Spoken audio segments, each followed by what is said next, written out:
All right, guys. So we're just not gonna turn off the stream then. I can't get into this game.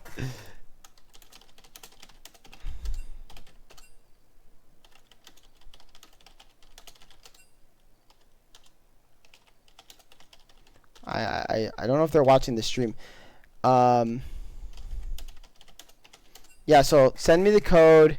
If that doesn't work, make sure that somebody's not like somebody drops down to spectate, because the big thing, if you're in the on both sides, both blue side and red side, if those are filled up, I also can't join.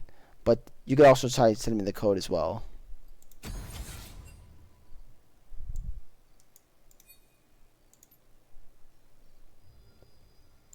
And let's see if this does it.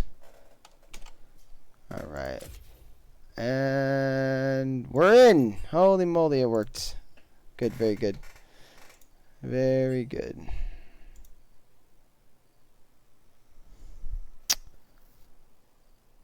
We're just going to be going hard here today, guys. Always love casting back-to-back series. What I love. You have planned. So let me get this edited real quick.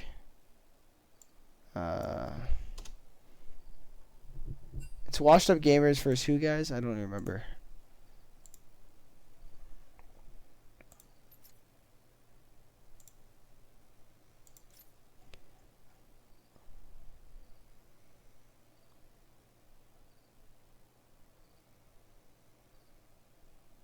I think it's Washed Up Gamers versus Team L. Yes, Team L. Ah, there it is, too. Thank you, thank you, thank you.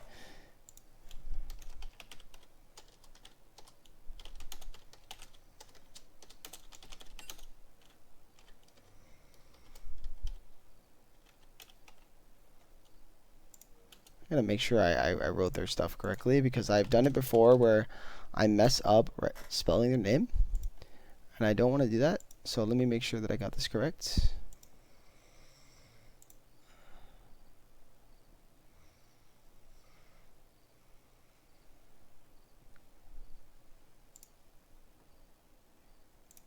Yeah, see, I did it again. Every time, I don't know why, but I think it's an S first, but it's a K first. So we got the stream updated. Massive.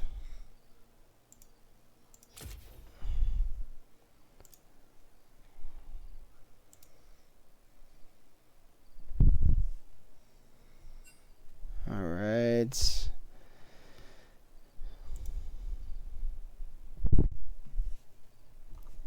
Back-to-back casts out here.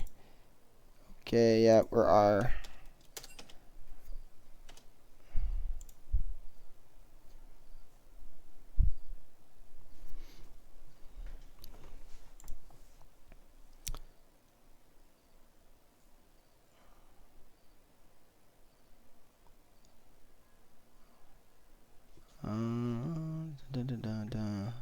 Actually, let me edit this real quick. I want to edit this. Since we...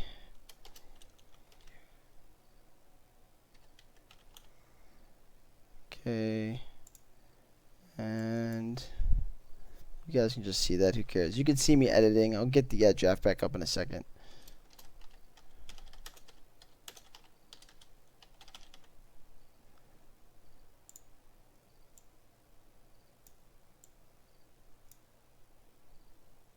There we go. Alright. Alright. Doing all this stuff on the fly. I'm like a beast. Who needs doing the producing? I can just do it all myself, you know? I'm the producer, I'm the caster, I'm the manager. So let's focus up though. So we got Team L versus Washed Up Gamers here today. I'm excited to see Washed Up Gamers play again. Team I've been enjoying watching. Team L as well, because every time this dude pulls out that Cyan top, he's an absolute menace on the pick. So I'm really just excited to see this series played out. I think these two teams match up pretty well, and it should be a fun series. But man, let's see if I can keep up the energy.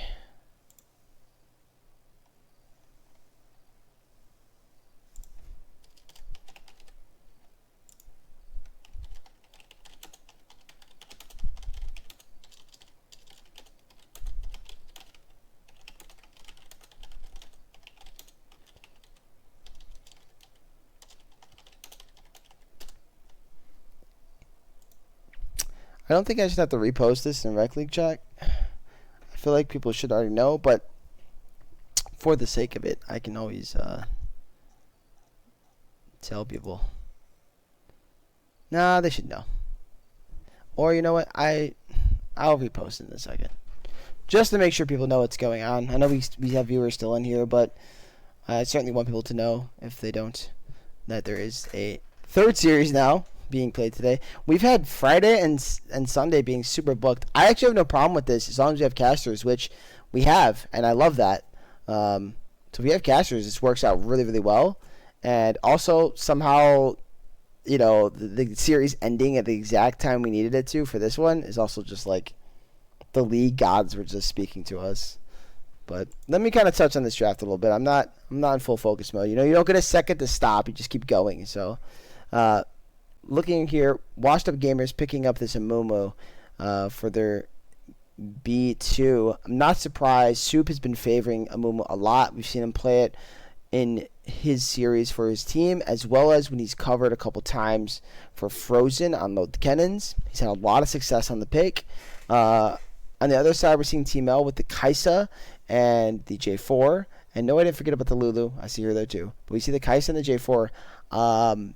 Very, very strong engage from them already. Should have very nice setup. Meanwhile, we see B3 being an Ash. Okay. Ash Lulu, that's kind of gross, honestly. Yeah, no midnight suit. You know what? That was me. My bad. I'm glad we played it, though, because I would not be casting this game right now, probably. And then also my support wouldn't have been able to play here on Sunday, so it worked out pretty nicely, all things considered. And we just all got to be really exhausted. So it's done. It's over with, though. We're on to bigger and better things. So we saw Karma here for R3. I like the Karma here too. I think it does obviously similar job to the Lulu, though the Lulu is a little more supportive, as her entire kit pretty much is just all about buffing up champions. The Karma, though, does provide a little more damage, especially in lane. I still feel like that lane is favored for Ashley. They're really, really strong together. Like, allowing the Ashe to continue to do her DPS and slow because of the speed up, as well as the polymorph, is just huge. Looking at this band, so Washed Up Gamers, they recognize this guy's Scion. He is not getting it here again. So that sucks because I like watching him play it, but I like seeing other things. So we're going to see some more picks coming out from the top side of the map here. We're also seeing the Gragas and Malphite bans by Team L. They're not going to give any more super hard heavy engages to Washed Up Gamers. And let's see what we round out here with our final ban.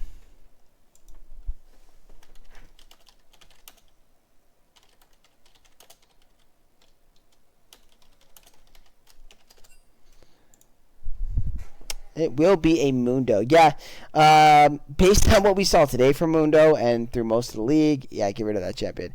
I kind of feel like I remember Team L also playing that too, so that I can see that that's why they banned it. Or maybe they just think it's OP, but I feel like Team L has played it. It's just a ridiculous champion right now. It just feels so unkillable, man. I know that's the biggest thing. It's unkillable. Unless it's super far behind. Alright, Aatrox. I do remember this guy playing Aatrox, yeah. He's really good. Really good on the Aatrox, actually. So, I'm excited to see No Frame pull this out.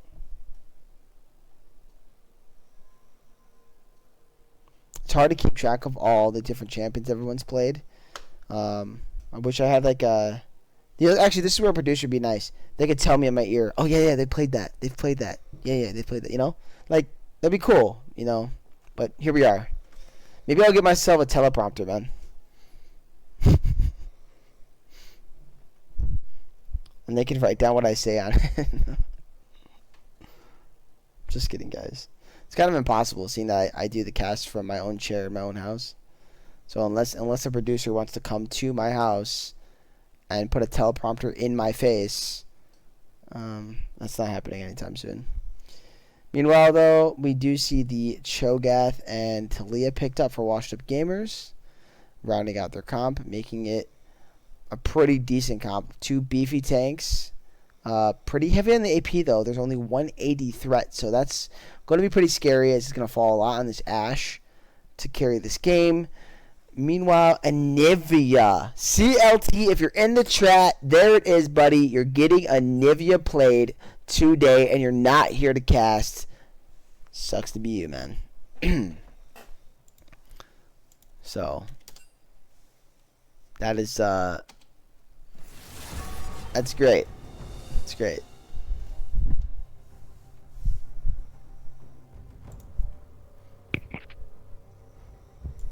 Oh, I hear something. Is it the man, the myth, the legend himself? It is. Dude, let me edit this. Let me edit this for you, because you have arrived. I'm going to do this for you. Okay? What's up? I legit just got home, booted up the computer. I wasn't going to leave you solo for 2 series. No, I couldn't do that to you. It would have been okay, honestly, but I know. I'm going to put you in here. I'm booting into the client right now, so give me a sec. Okay, you're going to probably have to watch it off my... not off my stream, but I can stream it in Discord for you. So that's cool. I haven't looked at the draft or anything. I legit just walked in. I seen all the teams were in Discord still. I was like, let me see if Hairwiz needs a partner in crime for this one. Yeah. Do you want me to tell you, or do you want me to just wait until you see the pick? I'm not saying nothing. Wait, pick? I'm not saying nothing. I'll just wait until you see it. Don't do this to me. All right, I gotta. Oh, I am in client, but I will watch off your. Yeah, it's best just to watch off mine. Yeah, no, you good. You good. You good. Also, I had to come in and cast a game with Souls in it. He was my former top laner in the rec league. One of the nicest dudes in the world, by the way. Yeah, no, he's a cool guy. I had to turn you down. Doesn't talk much, but you seem very active. You're a little loud today. You're like yelling at my mic. I had to turn you down a little bit. My ears were. The adrenaline was kicking in a little bit. Like I heard the Team Scorch series a little bit, and I was like, you know what? Let me see how soon I got to get home. Just took care of the dog and everything while the PC was booting up. I'm like, we're vibing. Yeah. Do you see it yet? Have you seen it? Oh, we got an Anivia. Okay. And actually. It actually looks like it's in a decent spot too.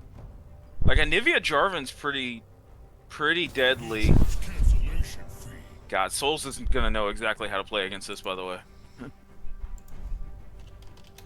Cho'Gath is so good into Anivia though.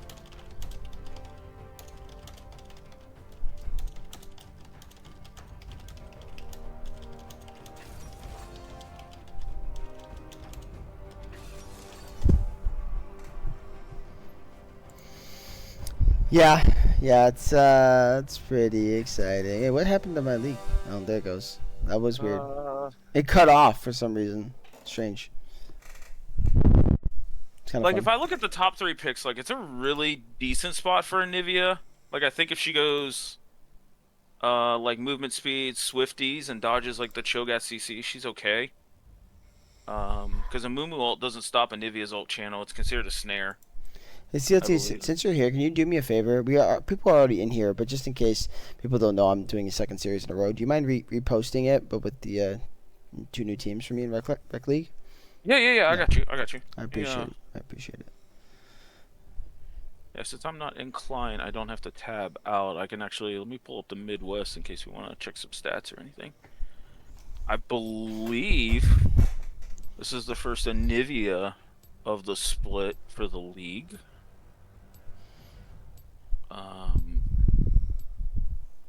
Yeah, it was actually so funny though about this Anivia.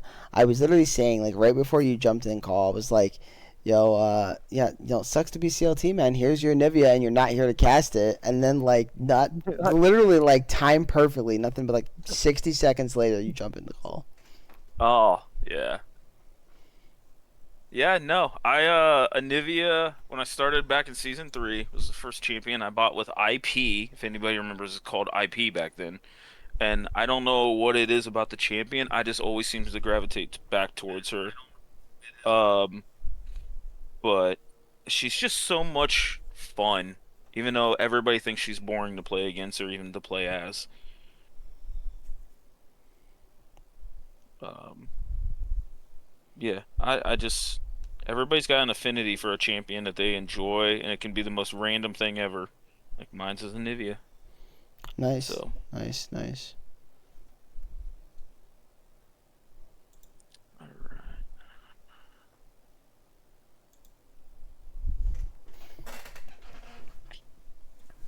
We got Washed Up Gamers versus TL here. Okay. Hopefully, one of these days they'll be able to tell me how to pronounce that. So I need to know. Yeah. Yeah, I kind of feel bad calling him Team L as well. I got at least make an attempt to learn how to pronounce it. I'm gonna butcher it every time, but all right, let me go ahead and Um, let's see. sure. So Lu, Lu, Lu, Lu, Lu, Lu, Lue- Lu, Lues, Luesna? I Luesna? I don't know. Like, is the K silent? I don't know. I'm trying, dude. I just don't know. I I just don't think know. I think that's a valiant attempt. I think you might be onto something with the K being silent. Yeah, I think so Um, too. Like, um, I I Lu, don't know. This is the team from LATAM, correct? yes, from Latin America North, Okay. yeah. Which is awesome that they're playing in the league, and they're a good team. What I've seen, they're They're really competitive, very extremely. competitive, very strong team. So it's always exciting to get different teams from different places here, and glad they're able to play. And I hope they're enjoying themselves. I haven't heard anything negative, but I mean, I haven't also heard anything in particular. So hopefully, I'll get some feedback from them, and they'll let me know what their experience is like. But I'm glad to have all the teams here. Anybody that's here competing, playing in the league, it's just good and healthy for our league. So the more the merrier, and hopefully next split we can grow even a little more. I think I think we'll probably cap off though around 16 teams, and because I think 16 is going to be just like almost too much. You know, we don't want to be running leagues that last more than about maybe 3 months max, because we'd like to do. I almost forgot to switch this over. We'd like to do roughly 3 splits a year now is what we're going to aim for. So if anyone's That'd be cool. wondering, we do plan to have a winter league. It might start technically in fall, but it's going to run through winter. And dude, CLT, were you watching my cast the whole time? Because I wasn't. I caught part of game one and I missed most of game two, dude, this so this I is didn't the catch weirdest all of it. stuff. Sometimes all of a sudden now it started working, by the way. The loading screen will pop up. And then Okay. sometimes it won't on stream. So I actually casted that series, and game one it popped up, game two it didn't. And here's the same thing. Game one it's popping up here. I don't understand. So I think when I casted a couple of the series on Friday, um, it was hit or miss. Like if I loaded in quickly, I would like almost bypass the loading screen. But I think on two occasions I loaded in fairly slow, so then OBS populated the load up screen for a little Yeah, bit. and then maybe that's what it is. Maybe it's just about how quickly you load in.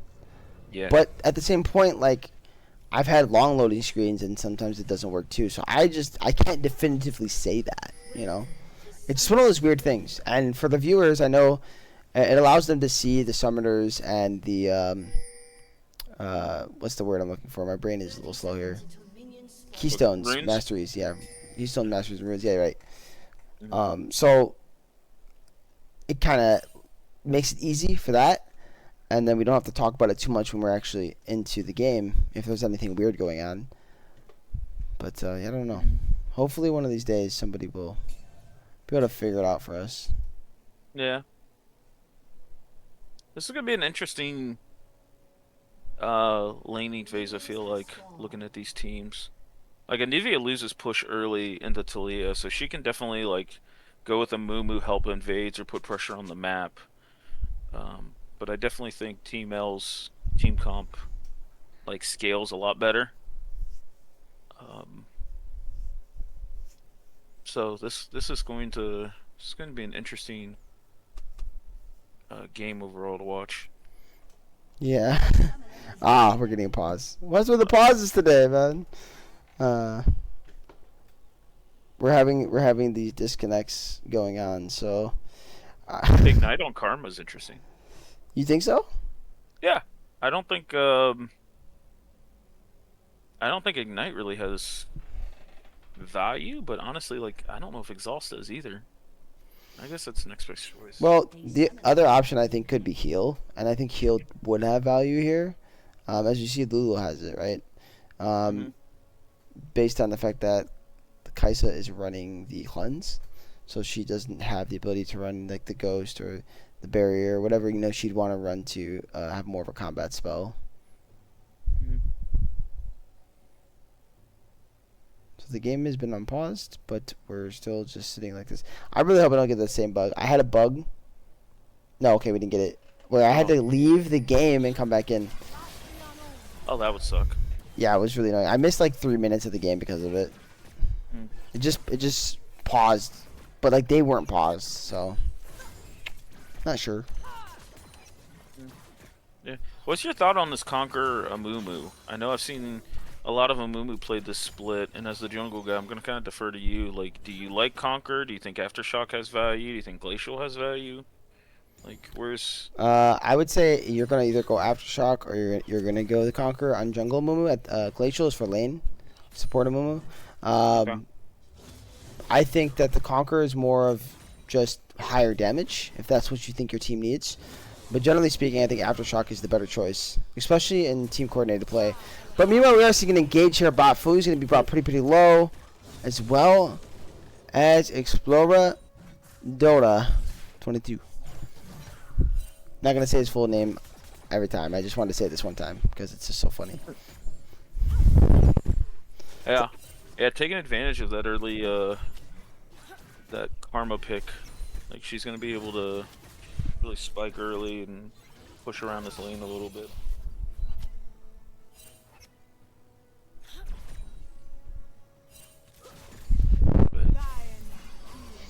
Yeah, and that's just a lot of damage. I did feel like the Ashe Lulu would have an advantage in the lane. It just feels like the setup that they have is and them synergizing well as champions, but the level 2 obviously they weren't able to get it first, so I feel like that's the biggest thing in this bot lane at the moment. And resulting in them being, pretty low. Oh, some nice return poke from Ashe there. Yeah, that's kind of how I anticipated it to go, where she's able to just stick to a target. They get the polymorph. Yupper's be brought really low. Force the flash away. Now they're going to start autoing onto Hoppus, forcing his flash as well. There is another flash coming from Yupper. Does get the cleanse. Oh, nice. Well played. But yeah. And that's how I anticipated this lane to go.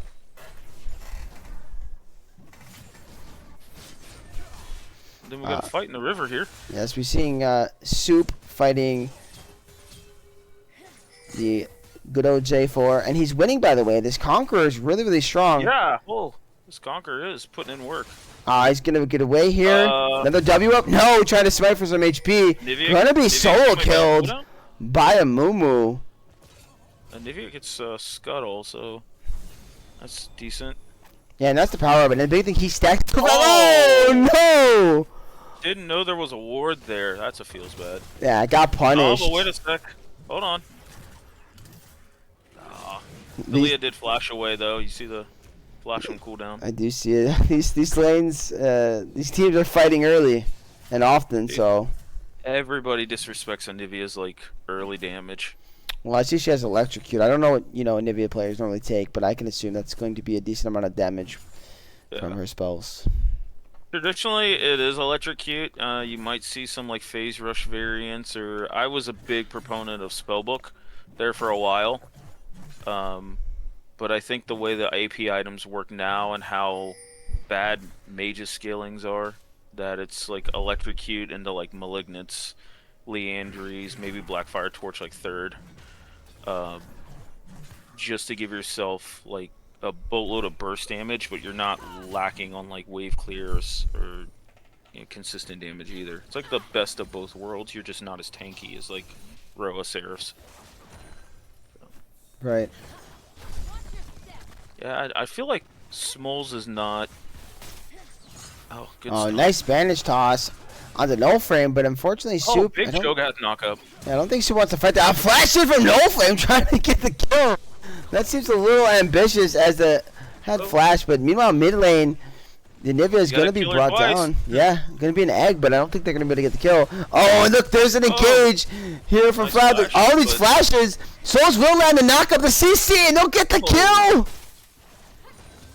Nice. And Nivea low on mana, so I don't think she makes anything work here. But that top lane like sequence was chaotic. Yeah, they Team L is really trying to force it right now. You know. I think early game here they're feeling a little pressed after what happened in bot and river there and bot river as well. See, this is where I think the part of like Talia potentially pushing this Anivia and getting exposure on the map and pressure everywhere. Oh no, this Kaisa, man, she's having a rough time. This target selection by Ashe is actually really good. She's not. Like, she's slowing and autoing Kaisa, but then not over-chasing either. Oh. Nice. The saving grace there for this Kaisa, she does have a CS advantage, and she's going to have a big wave crashing here. So she should be able to pick up most of it. And keep that advantage. Also, this is Seraph's Roa Nivea with Electric Key. Interesting. Oh, but she's being brought pretty low. But here comes J4 in, trying to get a gank. They don't see him. He's going to get a double knockup. They're going to be able to root Fury, but Fury's bringing Hoppus down really low. Can he get a kill? No, that's going to be a shutdown for the upper onto this Ashe. Now they're going to be hitting up Dora. Can Dora walk away? Nice CC. Forced to flash away. Going to get something back. Just missing the Void Seeker. Don't think that would have killed anyways. Yeah, that shutdown is massive for Kaisa. And it does end up giving her now officially a full gold lead. Only 100 gold, but still on this Ashe. As those kills were giving the advantage over the Ashe, even with the farm difference. Oh, now we're seeing J4 try to do this Drake. And here we go again. We've seen this fight before, and it's not favorite. Nice bandage toss by Soup, and he's going to pick up himself another kill on this J4. Now Anivia's going to have to watch herself, as she could be in a pretty bad spot. Does Soup have another bandage toss? Misses the stun. Oh. Nice wall. I was about to utter the words. I'm like, I think she has a wall opportunity right here if she sidesteps on Moomy Q. But that does end up giving washed up gamers tempo on this dragon.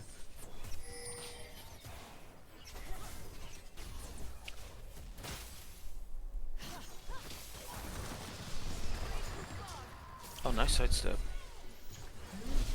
Yeah, and it looks like they were still kind of wanting to make a play. Oh, nice flash by Hoppus, saving his life from that Ashe arrow.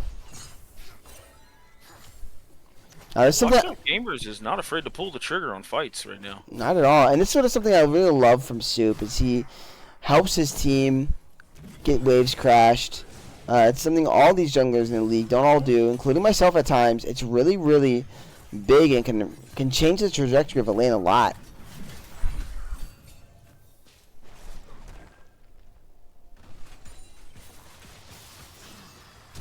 Oh, and he's going to get bursted by Flame. He's going to get himself a nice little kill on the Smalls here.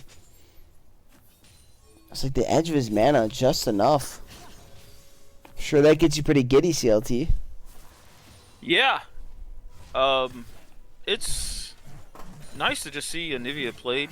I know it's a champion that a lot of people just don't know what she does, even though she's been around for a long time. It's just like they need a reminder of just how much damage and especially the electric key variant, how much burst she can take, but not having a single stat in the AP, getting a solo kill off on Talia, that is a 10-minute Rod of Ages. She is going to be scaling very, very quickly. Yeah, and it's the wonders that a simple little death passive can make. I mean, that's not really a death passive because she's not going into death form, but I kind of consider it that way. That the egg does to kind of save her even in a situation where she should obviously die, right? In most cases, but with that, she lives, And all of a sudden, she ends up picking up a kill later on. And there you go. That's all she wrote. Well, I think a lot of people don't understand, not to just keep this solely focused on Nivea, is you got to attack her mana bar almost like it's a Victor. Like, if she's doesn't early back like a tier or lost chapter, and even if she does early back a tier, her mana pool drains so quickly when she's trying to wave clear at level 6, compared to like Talia is only using 30 mana, and then I think the big rock on her worked ground is like 10, something very minor. So just the fact that she got an early kill and is actually just taking a boatload of command in this lane comes to wall. Oh, but here's a nice setup here. They're gonna completely root up a Nivea. No chance. Egg is active, and they're trying to come over. Do they have enough damage to burst down this Nivea? They will just be able to get the kill. Meanwhile, top Soul should be able to pick up a solo kill. He does, flashing onto this Aatrox. Yeah, that early kill on Souls in this Cho'Gath allowed him to actually weather the storm, get some armor, and actually fight this Aatrox quite a bit. And Demolish too. He's gonna get a plate, maybe even 2. So this is a really good showing by Washed Up Gamers against arguably one of the better teams right now. Yeah, meanwhile, we're seeing this once again. Kai'Sa's just struggling. I'm pretty sure that Ashe is actually also good into Kai'Sa. I can't remember, but I think it's a good matchup for Ashe. So yeah, I'm not up on the bot lane matchups at all. Maybe somebody in chat can kind of add a little input to that. Can I clarify? I recall my AD carry saying that before Mono telling me this. Oh, nice sidestep for Smalls, but he's still fighting in the storm right here. Oh, he's done. Yeah. Good night. Her E cooldown is so low, even without CDR, that like if you just try to play the dance game in the storm, she's still gonna get off about 2 or 3 E's, which double in damage when the storm's fully up. So. Yeah, so if you're looking across the board right now, we do see the gold lead is even. There are advantages in multiple lanes here for Washed Up Gamers, but the bright spot right now is this Anivia. So I think the goal is going to be trying to play through her. Though Souls seems to be in a pretty bad spot. We're seeing J4 come in. Souls doesn't have flash, should be a dead Cho'Gath. And they should be able to send this dinosaur back to the prehistoric times, as they do, but the follow-up by both Soup and this Weaver's Wall from Smalls is going to get themselves a double kill onto this Talia. Yeah, that Talia roam is massive. I was waiting to see where this first ult was going to go. Wow. I know she's been kind of under a turret with how good this Anivia is doing, but... And a nice Ashe arrow to stop any more plate damage from this Anivia. Very, very smart there by Fuyu. Oh, we're seeing a full AP Amumu set going, by the way. Like Leander's in the sword shoes? Oh, yeah, he's looking to do damage for sure. He decided that his team can't carry. You heard it here first, folks.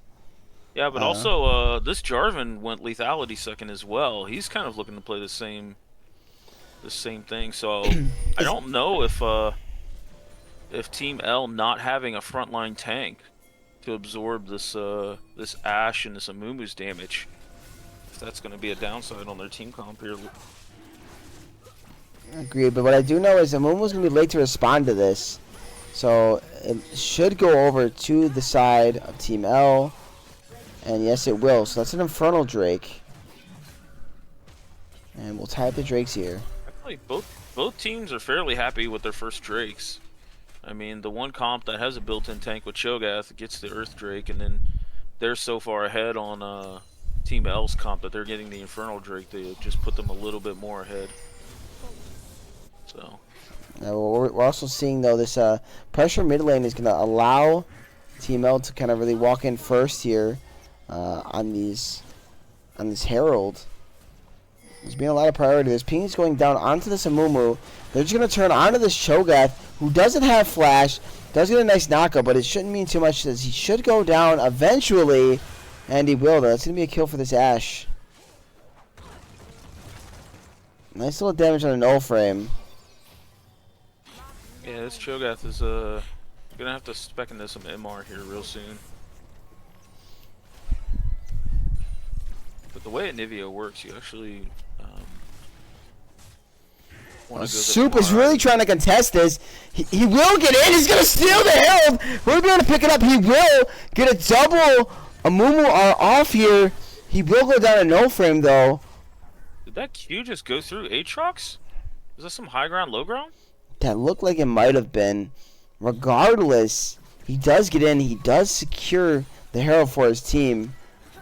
It's a net positive for the side of Team L at the moment, barring how this Herald is used. Agreed, but here's the one interesting thing that people don't consider. If a champion is in the Herald, Anivia can wall it, and it'll crash and pop out the champion before it hits a turret. And that is an absolute good point here. So we're going to kind of see then, how is it used? That's really what's going to come down to here. Because there's certainly some standing gold on the map, with all three turrets being pretty low on the side of Team L. Yeah. Now, she can't stop the standard charge if a champion doesn't go into it, so it's not like Bard where you can fully like Bard ult the turret and just cancel everything. Yeah. But yeah, this is going to be interesting.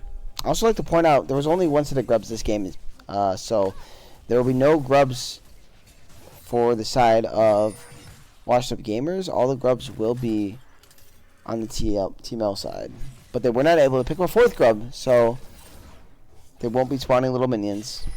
Interesting. Also wondering when Washed Up may, with a little bit of this extra gold, well, I guess they're behind in gold, now that I look at it, when they're going to spec into a little bit of Grievous Wounds or something. Because, you know, you have Conquer Amumu, which is obviously not the greatest healing, but you got Lulu, you got Conquer Amumu, you got... Speaking of Amumu, he's going to find himself a nice bandage toss. And then Botland's also going to be fighting here. Happens to be really low. So much slow. Force of us away. Nice arrows going to land, but they're going to get the cleanse out. Cleanse. Wow, very nice cleanse actually. But net positive for the side of Washed Up Gamers. They're going to have to watch out here though. Yeah, he's on the gank. Flash in there. Wow, they're going to turn this. Oh wait, never mind. You see the party now. Nivea's down here. Fuyu's doing everything he can to try to turn this, but he just can't. Really well played for Washed Up Gamers bot lane. Oh, this Anivia is just on a tear. Really nice stun.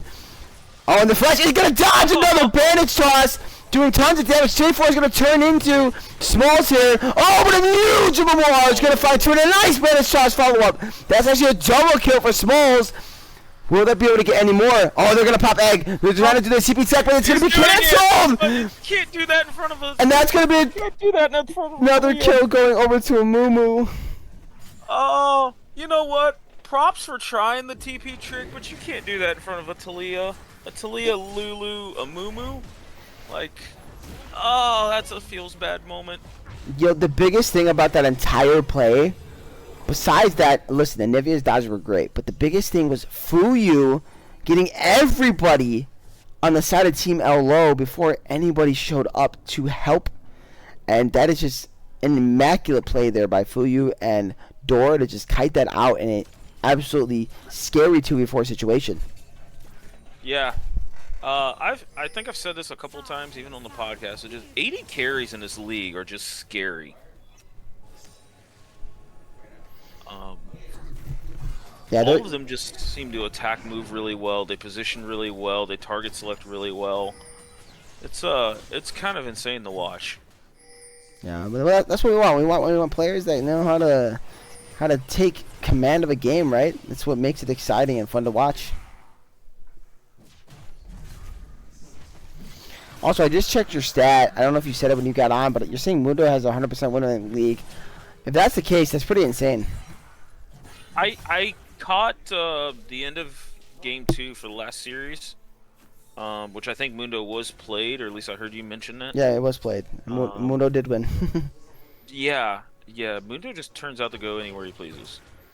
Yeah, we feel like we say that quote so much because it's his main quote, but it's not even like a meme anymore. It just feels like reality. Yeah. See, I don't like this Rukerin by Cho'Gath, but we got action in the mid lane potentially. Nope. No. No flash for J4 this time, so he's not able to find himself anything. Yeah, I forget the name of the MR item that just gives you more MR as you take magic damage. It's kind of the one they made for DOT mages. But that one's really good into Anivia specifically. Oh, and here's a setup. A nice arrow onto this Karma, and she gets deleted by Smalls here. Honestly, I want to check the goal between these mid laners now. Wow. After that double kill bot and the kill he just got here, he's now ahead of this Anivia. Look at the move here. Oh, miscue. I actually think he's happy he missed that Q. Nah, he was dead. I mean, so was J4, but he was dead. It was probably a trade kill there. Now, though, look at the move from around the side. Soup is looking to punish you. You're not allowed to play the game when he's got this Amumu pick. I do like the Abyssal Mask pickup by Soup. It's going to amplify his own damage, and then when he snares, Talia's going to be close enough to knock them in the rocks. Yeah. So nothing even considering this Cho'Gath and Lulu as well, so it's going to be a lot of damage. Oh, he's being sneaky. He smites it away! Oh, no! A heist. Yeah, I call this guy Rocket Raccoon. Snag it and run. This game gets longer and longer, though. It gets so much better for Kai'Sa and Anivia's comp. I just feel like they don't mind this, and it is AP Karma. Now they've checked that items as well, so yeah, everybody just wants to do damage this game. Yeah, there's outside of Cho'Gath, there is not much tank being built. Oh, does he see the Kai'Sa? I don't know. I don't think so. Based on what happened there, he didn't. They're being question marks, so maybe they did see, and they're like, "Why didn't you engage that?" Free kill. I mean, I don't know him that well, but judging from how aggressive he's been this whole game, if he sees him and then didn't pull the trigger, I'd have been disappointed. Yeah, so he must have not seen him. Yeah. Black Cleaver coming in for Aatrox. This Aatrox has not been able to push back this Cho'Gath at all.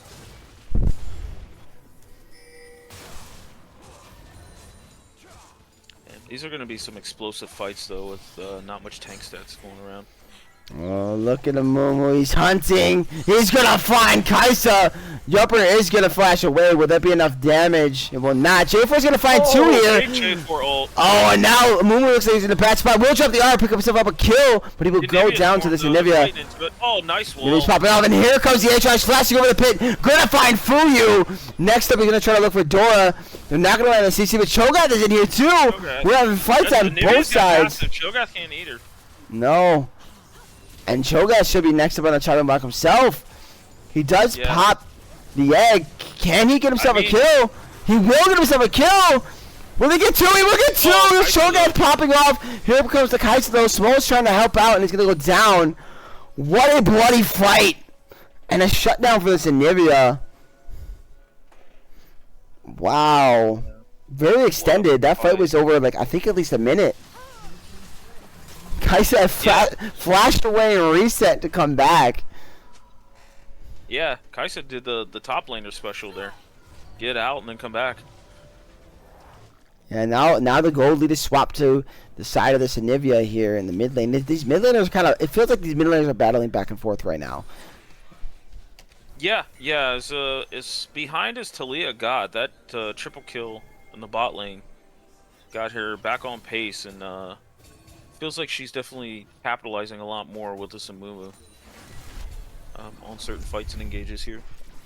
But that does mean, based on everything that happened, the late resets, the tempo is on the side of Washed Up Gamers here for this Drake number 3. I'm sorry, Drake number 4. But it would be their third Drake if they were able to acquire it. I don't think they could start it, though. Cho'Gath is still a little bit away.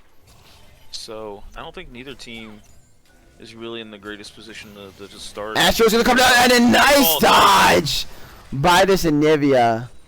Can we talk about how the Cloud Drake field and map actually helped Anivia dodge that, by the way? Absolutely. Here's a nice Weaver's Wall, though. Oh, that is a really, really beautiful Weaver's Keeping Wall. everybody out. And they're going to be able to smite this away. I don't know if they want to go ahead, though. Now, Amu's positioning like he wants to find an engage. But they're not going to be able to find anything. And it's just going to be sole point for Washed Up Gamers, CLT. Yeah.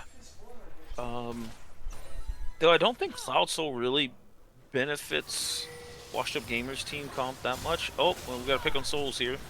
Yeah, Soul's in a bad spot. He is hanky, though. Yeah, he's a beefy boy. His team should be getting here. Oh, well, we see a disconnect. I don't know what's going on there. I just saw a problem on my screen. The map. Oh, but the Mumu is here.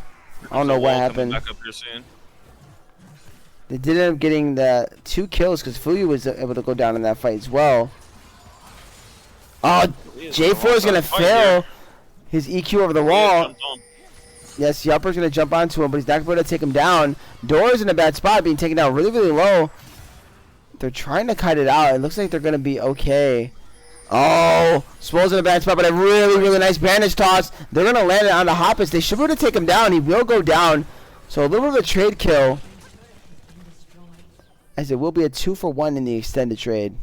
They scrapped quite a bit during that fight. Washed Up Gamers played that really, really well considering how disconnected they looked like at the beginning. Well, yeah, well, we saw the disconnect for the Amumu, so I wonder if he lagged out for a second there before the fight broke out. As we did see him walking over there kind of late. Yeah, also Talia was in the bot lane trying to get that tier 2 turret. I don't know if she had ult. She definitely didn't have TP to get to that fight. So I think she just walked there. Yeah, she did. But she was able to take down the turret to pretty low. So next push should be able to get them that tier 2. Yeah, and let's see what the itemizations come out now. We've got Leigh Andrews completed on Anivia. She's just going to get more and more ability to kind of do just a boatload of damage. And you can already see she can take down souls if given enough time. Overall, it's like, where do you want to take these fights as Washed Up Gamers? They can't take it in the jungle, like you're going to get walled off, and J4 ulted on pretty easily. Well, talking about taking a fight, massive CC. That Karma was not able to move. She was going absolutely nowhere. As they do find themselves a really good pick onto the support of Team L. Oh, here's the ghost. It's a 1v1. I don't know if Ash wins this. She does it without her arrow. Yupper's going to take down Fuyu. Punishing him. The Hellblades, the Goonso's Rage Blade, all coming in clutch for the Kaisa. Yeah. Yeah, it looks like she's almost got... She might have her Nasher's Tooth completed on this back. Yep, there's Nasher's Tooth. Completed. What is that item Jarvan built? I'm trying to remember the name of it. Serpent's Fang? Serpent's Fang. Yeah, Serpent's Fang. I'll help you there, buddy. Yeah, I was intrigued by that for a bit, but I was like, there are shields. We have the Lulu shield as well as the Archangel Staff shield for the Talia, so it's not a useless item since he decided to go for a bit of a lethality build, but he's also getting Sundered Sky, so I'm not really sure what this build is. It's a very interesting build. I do not recommend going this route if you're going to go Conqueror. I think you just commit, as we see an Astro fly by, I think you just commit to your standard Conqueror build with your Sundered Sky. Clips is fine into either a little more beef, maybe like a Sunfire Cape, maybe even a Rukern, or you could go for like the Titanic Hydra. Stuff like that. I think Soul's wins it on the mid lane. Big pick. Amu's about to flash into a wall. There's a double wall, but he looks to be okay. Now Flat's in a bad spot. They will take him down, but another huge stun by the Anivia. Soul's is being really low. But Soul's going to walk away. Soul's going to show up in the fight now. He's going to be forced to flash away. This Anivia pick is doing so much in these fights. Yeah, they just don't have enough to get onto the back line of Team L right now. Like Souls is doing his best to just throw out Qs and silences and being able to disrupt team fights, but it's been really hard to walk into this Well, we are Anivia. seeing Talia get the TP off. She's trying to hide here. Find herself a pick. Will she be able to? Oh, and she'll get massive Oh, damage, but a big shield's going to come out on top Karma of the shield. R. That should be a kill onto this Talia. It will be. That means they're going to have a setup for the soul point, but both bot lane are very low on our side of Team L. Mumu does still have his Yeah. ultimate as well, too. Oh, but maybe they got into this Anivia here. Oh, no, they Souls is don't. gonna create enough time that his team's gonna show up. Yeah, but Souls doesn't have flash. He is going to get the and Lulu R, but he's just going to be taken down. A little bit of a misstep by him. Do they want to commit for this Soul? J4 is back in the fight. He does have a blast plan to try to get over. Well, here we go. It's being brought down to 6K, 4K, 5K, 3K, and it will be taken. He's going to blast plan over. This Amumu's in a bad spot. He should be taken down now, which means we should end up having a Baron. If he does go down, he has no flash. There's nowhere for him to go. Shut down for this J4. And all of a sudden, Team L has found themselves a way back into this game. Has found themselves looking to do a Baron here at 31 minutes, nearly 32 minutes. And CLT, it's not looking good for Washed Up Gamers anymore as the scaling has happened for Team L. Yeah, yeah. You got Kaisa when you got Anivia going Ceres Roa, and they had a lot of resources like given to them early to accelerate the scaling. It's just it's becoming impossible for washed up gamers to really walk into their team comp.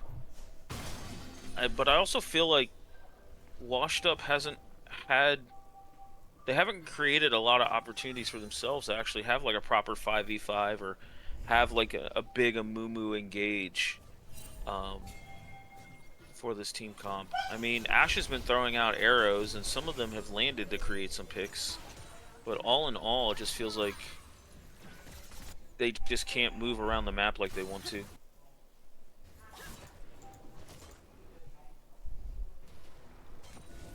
Yeah, it's been too many mistakes. It feels as there's been a lot of like solo QS plays with a lot of 1v1s and a lot of going in by yourself. And that's now resulting in what is a gold lead for Team L, even though they're down in kills. Yeah, and Team L's been very, very disciplined of like not walking into the fog of war and not face checking a lot of opportunities. They're just slowly pulling washed up gamers around the map, getting turrets and getting objectives. Oh, but here we go. We got it going on. Nice Astro right out on the upper, but he's going to be okay now. Smalls in a bad spot. Meanwhile, we do see the Amumu on the back line here. Well, Amumu going to find anything. They are going to jump onto this Amumu, but J4 is just going to be taken down. Very, very good play here from the side of Washed Up Gamers to kind of keep them from getting any more with this Baron. Yeah, that was a really, really solid fight. Really solid map movement just to get around and get a decent flank. I think J4... Oh, look at the Lulu shields just tanking all of the Anivia damage. Oh, they are going to get some slow onto the Ash. I mean, not Ash, I'm sorry, onto the Anivia. Nice ulti from this Amumu, but it's not going to be able to get anything. Yes, the Atrix has arrived. Down will go Soup. Down will go this Ash. Now, Dora has to try to run away. Again, they chose a fight where Talia's pushing mid lane, knowing their top laner doesn't have TP either. Oh, and another Void Seeker in the land. That was 3 in a row. Now they're going to flash on the Smalls. Now they're going to find this Talia. That is 4 dead. And all that's left between the base and Team L is going to be Souls. And I just don't know if this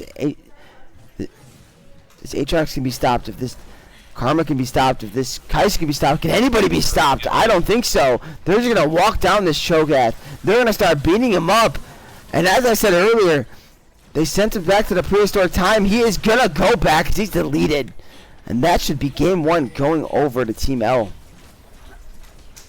Yeah, I like all in all what Team L built as far as their comp. I just felt like there was a lot of either communication errors or just overall undecisiveness from the team coordination on it. I still think, Souls and forgive me, I don't remember the Talia's name. Did a lot of good things by trying to find picks and overall be effective in lanes. Right. I'm gonna go ahead and walk away for a second. You can go ahead and talk game a little bit. You're friends with people on obviously Washed Up Gamers, right? So you can. I know Soul's their top laner, but Okay. I do not know So the other four. okay, so they'll invite you to the game then. Make sure they do. Let them know you're there. Yeah, yeah.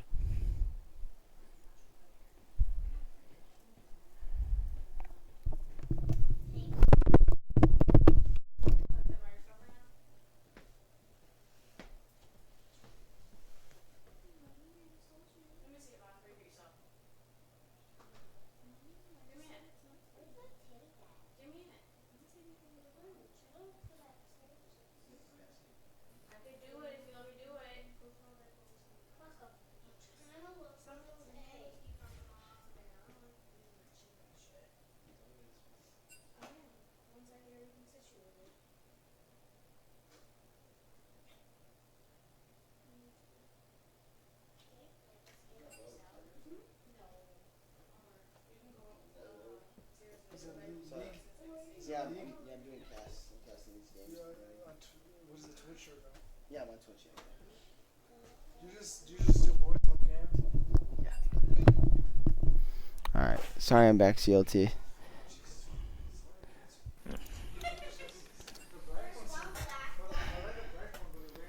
You're all good. They're just getting the lobby set up, moving people around. Yeah, I can't even move down because Yeah. it's full over there in the spectate. Okay. No firm's asking for about 5 minutes. It's 10. But I'm not good. I don't like that cat. It's not I like his new cat. It's a baby cat. And they want 5 minutes. That's fine. They can take 5.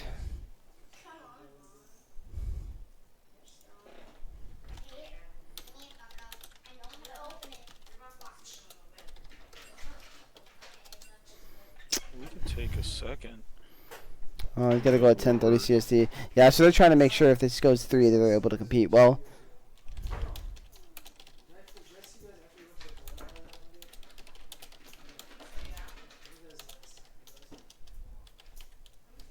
I wasn't 30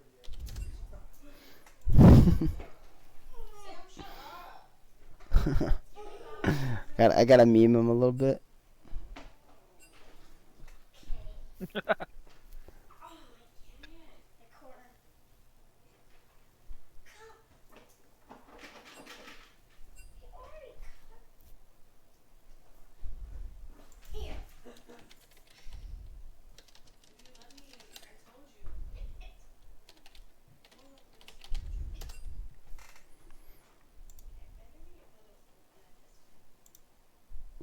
Well, we can wait.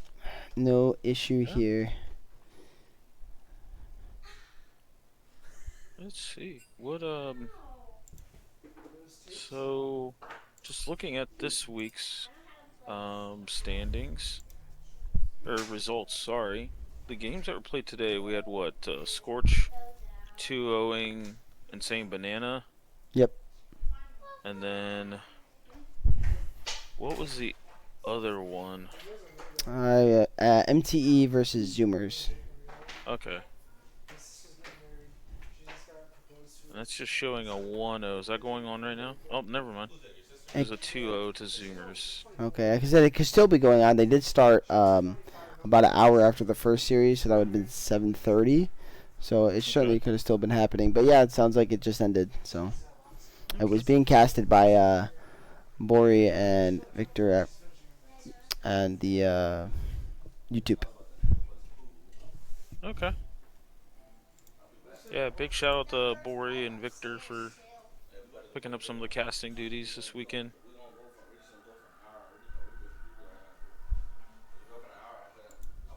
Ooh, we got some interesting picks out of that series. I'm not gonna spoil it, but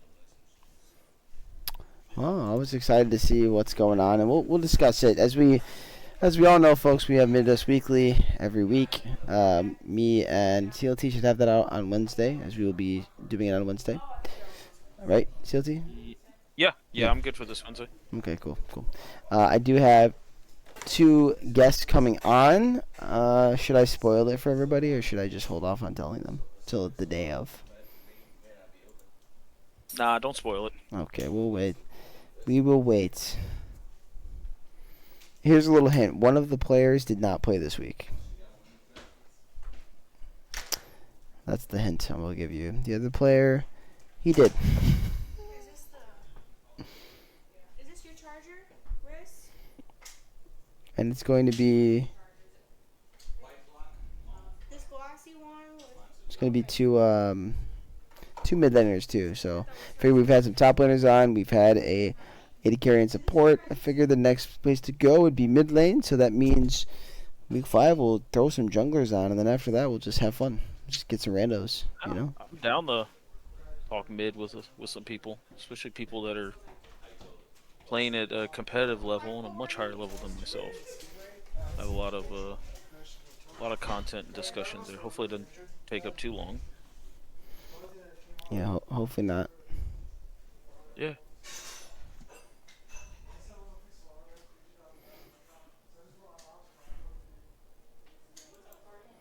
How are we losing, Smalls? Or how are we looking? Oh, what is he trying to say? He had me so thrown in the shot. Yeah. I think we should be okay as long as this game gets started like now. We should be alright, I think, for that 10:30 mark. Unless these games go 50 minutes. I was pseudo serious. I got no issues tagging in. Yeah, I don't. We've never had that happen, so I don't even know what the rules on that would be. We've never really encountered that, so I would be willing to allow it if you're the similar elo to him, or lower, of course. But that would be still something we should bring up with the rest of the mod team if it's the last second. I just be a very strange thing. It's never happened before. So, oh wait, I don't have a link. Ask for a link.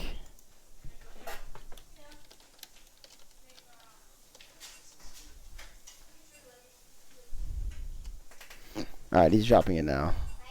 Cool. Yeah, I don't know if I can remember ever encountering that. I know if it's like a last second sub or something like that, it's just like a loss of ban or loss of like 2 bans, but I think it's worth the conversation.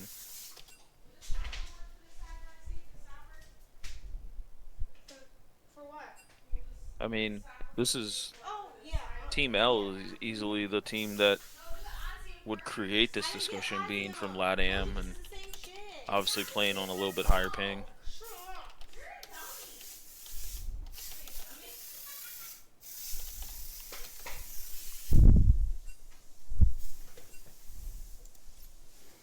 Yes, we are R. We let them know we're R. Let them know we're good. Alright. You know, I'm a little tired.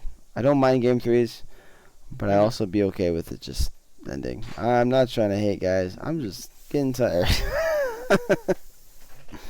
Yeah.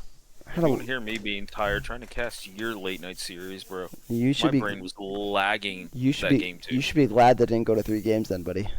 Ah, bro. Well, I would have been excited just for the competition. You could definitely tell. That's probably one of the few things I'm never going to go back and listen at myself at, is that one. You were fine, honestly. I had no issue. Like, I didn't find anything where I was like, oh, this guy was sucky. No. Plus, that's not me anyway. That day was your first day at solo casting a series, so... Yeah. You know? It's not easy, but once you get it down, like, it doesn't feel too bad. And I feel like, for me, personally... Like the series I just did before this, I felt good. I'm starting to feel really, really good for solo casts. Starting to realize what I need to say, even when I'm on downtime. But sometimes I just don't speak, so I can let my voice rest. Yeah, there was a lot of that. I just had issues like that game 2. It was like I would start a sentence and then my brain lagged. It was so late. I was all gung-ho for it, like, yeah, I'll do it. And then halfway through game 1, I'm like, okay, let's not sign up for this again. Yeah. Well, it shouldn't happen again. I think that's the only time. I feel deep inside. Nobody likes to play that late. Even we don't. We just did the one time, so. Meanwhile, though, let's talk about this draft a little bit. Yeah. Emilio Kaisa is an interesting duo. Yeah, it's Can't not. say I've seen. It's no setup for Kaisa really, right? I mean, I guess she can alt off the little ball thing, whatever that's called. Yeah, the Q, the soccer ball, as I call it. I like what Team L did here though. They did ban the Amumu.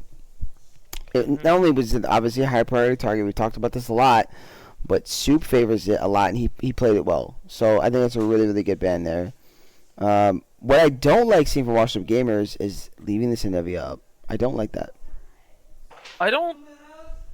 I if they would have left it up with Washta being on red side, so they would have a counter pick for it, fine. But with Team L having red side, you pick a Nivea here, and then you just ban the things you're afraid of as a Nivea, and you're right back to square one of like, what does Washup answer against this Anivia? Right, and that we can see here. I don't think they're necessarily gonna pick it here on R3, but they can if they want because they have no risk. They're not going to. They're gonna take Udyr. This guy is very very good on Udyr as well, so I'm not really surprised by the pick. Is it typically jungle or top lane?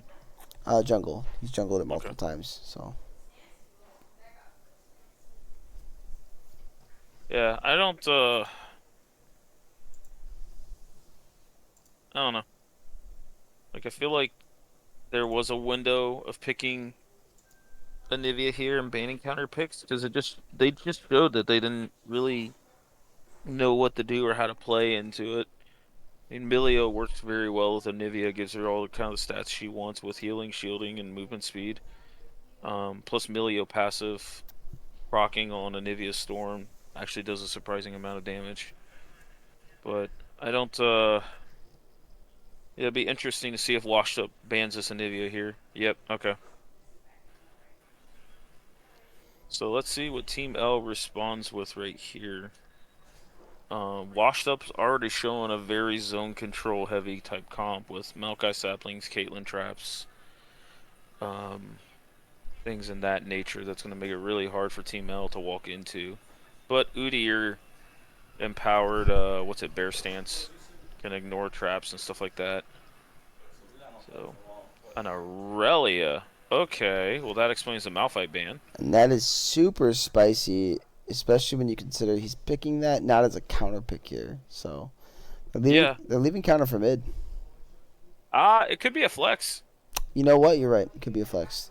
Didn't consider Aurelia's that. a little bit better mid lane right now. With some of the rune changes and absorb life, though they've nerfed the heck out of that rune. It's a black core, but a white box. That's it. But yeah, Aurelia's been pretty good. And we got the Souls Gangplank coming in.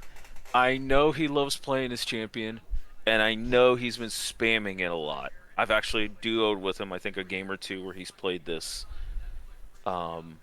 Souls' Gangplank has been getting pretty good, pretty spicy. He just always loves playing that champion, so. I think, though, that's interesting, because I believe Aurelia is the type of champion that Gangplank likes to play into. Or that Gangplank is the type of champion Aurelia likes playing into, getting super aggressive and everything. So, and Ziggs. Ziggs is a nice, safe mid laner. Does very well into Aurelia. Just kind of safely farm from distance. The moment Aurelia leaves lane, he just pushes it in. Threatens plates. Doesn't mind taking Resolve Tree for like Demolish and Bone Plating. And it is an Aurelia top, so we have a very spicy matchup in the top lane. And actually, Azir and the Ziggs, that's pretty good for Ziggs. He's the type of champion that pokes out Azir and just annoys Azir quite a bit. And there's not much hard engage for this Azir to like shuffle in and out. There's a lot of zone control. So that Azir pick is actually really, really interesting.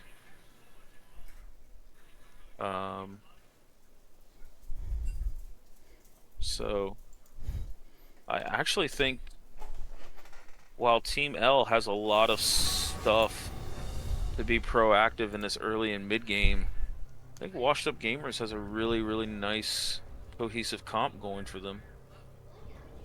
What did I do? what's your kind of take on this Udyr Maokai jungle like matchup? This empty from me? Undir, I clear minions fast, and I get to every objective before you. Okay. Yeah. You think he goes like Leandry's in the tank? Is that the kind of the tech? That going is on? I don't. what I see for most Undirs, yes. And I've seen Maokai do it today as well with Leandros. This seems to be really, really strong for a lot of these jungler picks. The one thing I'm really not enjoying though, as far as being a jungler, and like I played Wukong on Friday, right? I want to see more champions. We're seeing so much Amumu, we're seeing so much Maokai, we're seeing Udyr, we're seeing these standard tanky AP, picks in the jungle. Give me something spicy, give me a Kha'Zix, give me a Vi, give me some more, give me a Lee Sin, a Gragas, anything, I just want to see some more fun stuff in the jungle, but I understand why it's being picked. It's very strong right now. It's good in team play. I'm not trying to hate at any jungler or any player or anything. It's just it's starting to drag for me a little bit. I'm seeing a lot of these similar matchups, a lot of these similar junglers. So Yeah, I think you played Lee Sin in the other game Friday as well, correct? no, did not play Lee Sin. Or you the only J4. one that played Lee Sin? No, I have not. Somebody else did. I played J4 though. Okay, that's right. I'm cool with J4 though. That can get kind of boring too. We see that a lot too. It's pretty common, but yeah, I pulled out Wukong. It felt really, really good. I like the pick. But yeah, I would just like to see some different stuff, But the big thing is obviously from the jungle, especially right now. It's not these things just being strong. Your carries are there to do the damage. You're there to support them, and that's a lot of the jungle role has been known for most of the time. I do believe I didn't see it, but I think there was a Kindred pick over this weekend. That's a little spicy. So we are seeing some small things here or there, but for the most part, we're seeing these standard picks. So, like I said, it would be fun to see more damage coming out of the role. But I guess that's how you supplement it. You just pick Maokai and I build Leandries. You pick a Mumu, you build Leandries. You pick Udyr, you build Leandries. So Shyvana is another champ that does similar to what those champions do, but at least she's more of a damage champion. Obviously not really a main tank. So yeah, that's just where my brain is at. CLT.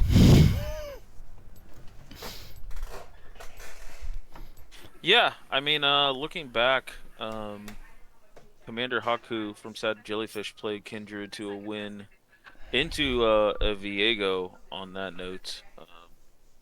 But then you see like Winters from Denver Nuggets pulling out a Zac game 2. So you have some diversity, but yeah, it all kind of centers around Leandries farm up and have a few tools that gank with, but you're not known as like just a pure gank champion. Yeah, and I mean Zac does the same thing those champions do, by the way. Like he's building similar stuff that these champions are building. So it's the Kindred and Viego is cool. That's spicy. There's some Viego players in the league, so I'm not really surprised seeing Viego come out occasionally. We have seen it banned as well for that reason. But keeping it spicy, guys. So think about week 5. Give me something. Give me something. All you junglers, give me something. You're not feeling Flame Dog's Shen jungle? Look, similar shit. Okay, it really is. It doesn't farm as well though. I will say that it doesn't farm as well as the other picks we've been talking about. It's still a tank CC bot. Okay, I do like it though. Yeah. I do like it, and I was happy to see it again because I was like, I want to see what it does for the second time. Now that people know he plays it, but unfortunately, that game did not get the same result as the first time they pulled it out. Yeah, I was just looking over some of the stats for today. Yeah, there's definitely some stuff to talk about. Oh, there's always stuff to talk about. League of Legends been played. That means there's games, and that means we have information to provide all of you. Yeah. Even if my information sucks. Well, Battlefly actually looks fairly up to date this week, so we might have quite a bit to talk about. Yeah, well, Battlefly's up to date as well as we were able to cast all the games. So I don't. Is this the first week we've done that? We've actually had all the games get casted. I'm not sure, but it might be. Might be. Last week might have counted, but we didn't have a series played, so it might actually be the first time all 6 series are casted. If we can get somebody to check that stat, would be great. So, producer Joe, you got that? Let's see. This is my 3rd series. Yeah. Ori did 2. 2 of them, and then you've done 2. 2, 2, 4. Yeah, I think all 6 series got casted. Yep. Well, I know all 3 Friday did, and I know all 3 today did because I've done 2, and then Bori did the other one. Yeah. So. Yeah. So yeah, we'll have a lot of stuff. It'll put us to work on trying to get some highlights and some stuff for Wednesday. Yeah, I'll try to get the games uploaded tomorrow of the ones that haven't been uploaded yet. Obviously, the ones on YouTube that are live, you can look them up pretty easily. But any of the ones that are done on Twitch, I will make sure that they are posted for everybody. Hopefully, again, tomorrow. If not, the latest Tuesday. So, but I will get on top of it for you guys. I promise.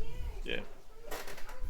Notice that's a phase rush Maokai. Interesting.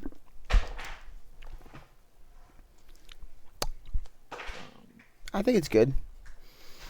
Especially against someone like Udyr, because Udyr has a lot of sticking power. So, I like it. Though what I'm don't like is when we're not matched up. So where are you at, buddy? What's up? When we're not matched up. So I said, where are you at? What's your time?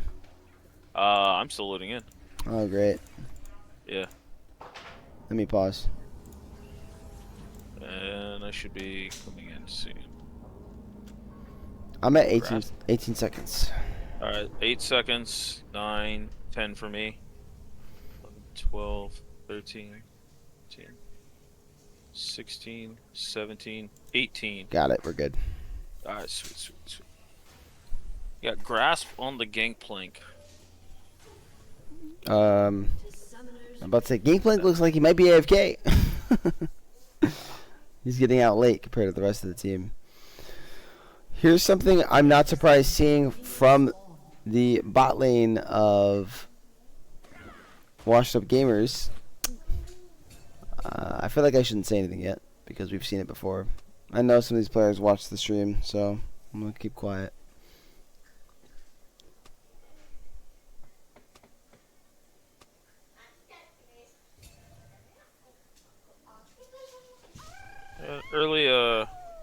Early mana flow stack by Ziggs. Which I know I'm like mid-maxing a little bit, but that's actually pretty big. Extra 25 mana to start lane with. I don't like that Udyr. Alright, now I can say it. The one he's got, whatever that is. It's just ugly Is looking. that the base one? Is it base? It's ugly regardless. I don't like it. I could not tell you. Do they know? Do they know? That is the question. Okay, what are they gonna do? What are they gonna play this? So this is an interesting level 1 by the bot lane. Oh, Oh, they're gonna turn on the hoppers and do some early damage. Okay, I was not sure how they wanted to play it, and that's actually a lot of damage on both Yupper and Hoppus for the trade of HP only from Dora. So, and they were able to get full XP, but with the wave setup, I think the level 2 advantage should still look go at this early level over. 2 by Gangplank. He's got a chance of solo killing here. Oh wow, yeah. Where's the ignite? That's on his passive. He Well- started barrels level 1, by the way. Yep. Oh, he just flash autism. Yep. Oh, Solo lucky kill. Gangplank. Yeah. Also, look at this disrespectful D-blade start by Gangplank. Aurelia as He well. Both just go deep blade. I think Aurelia should have went Thorn Shield here. I would have argued. I thought Gangplank may have went D-shield. I don't know. I mean, I think there's a couple different ways of thinking about it, but oh, nice satchel. So, Yeah, nice trade by Smalls there, but unfortunately, already low on mana here. Also notice that the junglers went top side to bot side on their clears, so they're wanting to give the top laners like the head-to-head matchup in the early laning phases. I feel like that's interesting. Here's the biggest thing about the clears. There is an advantage for this Udyr, as we expected. I get the things first, but bot lane was able to get a ward, so they're going to see this coming. Will we see a flash by this Udyr onto this Kate? He's going super deep, and here comes Maokai, though. He's going to land the stun. They're going to have a lot of damage. Will they be able to get enough? They will be able to get it. Nice Q by Soup.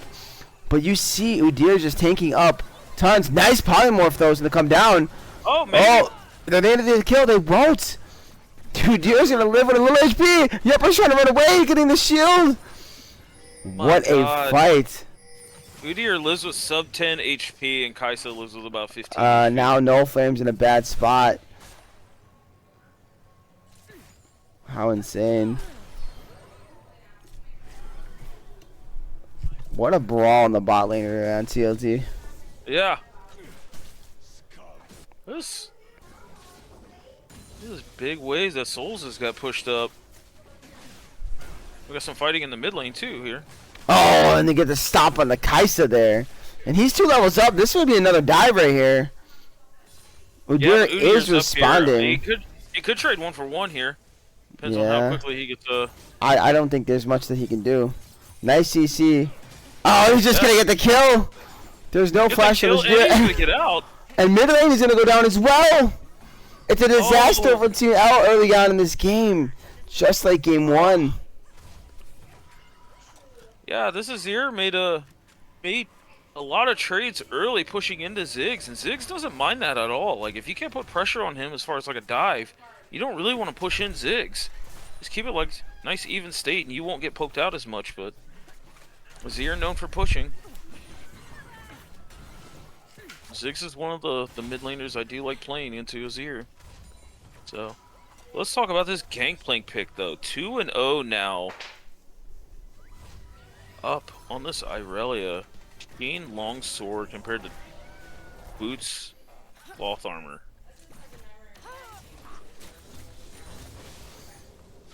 Yeah, and there's been nothing but fighting up in the top lane, so they have very low CS numbers compared to these mid laners. Are both breaking the 40 CS mark already in this game. Yeah. In fact, the Azir is nearly perfect CS right now. Yeah, he's only dropped about 6 or 7. It's really good.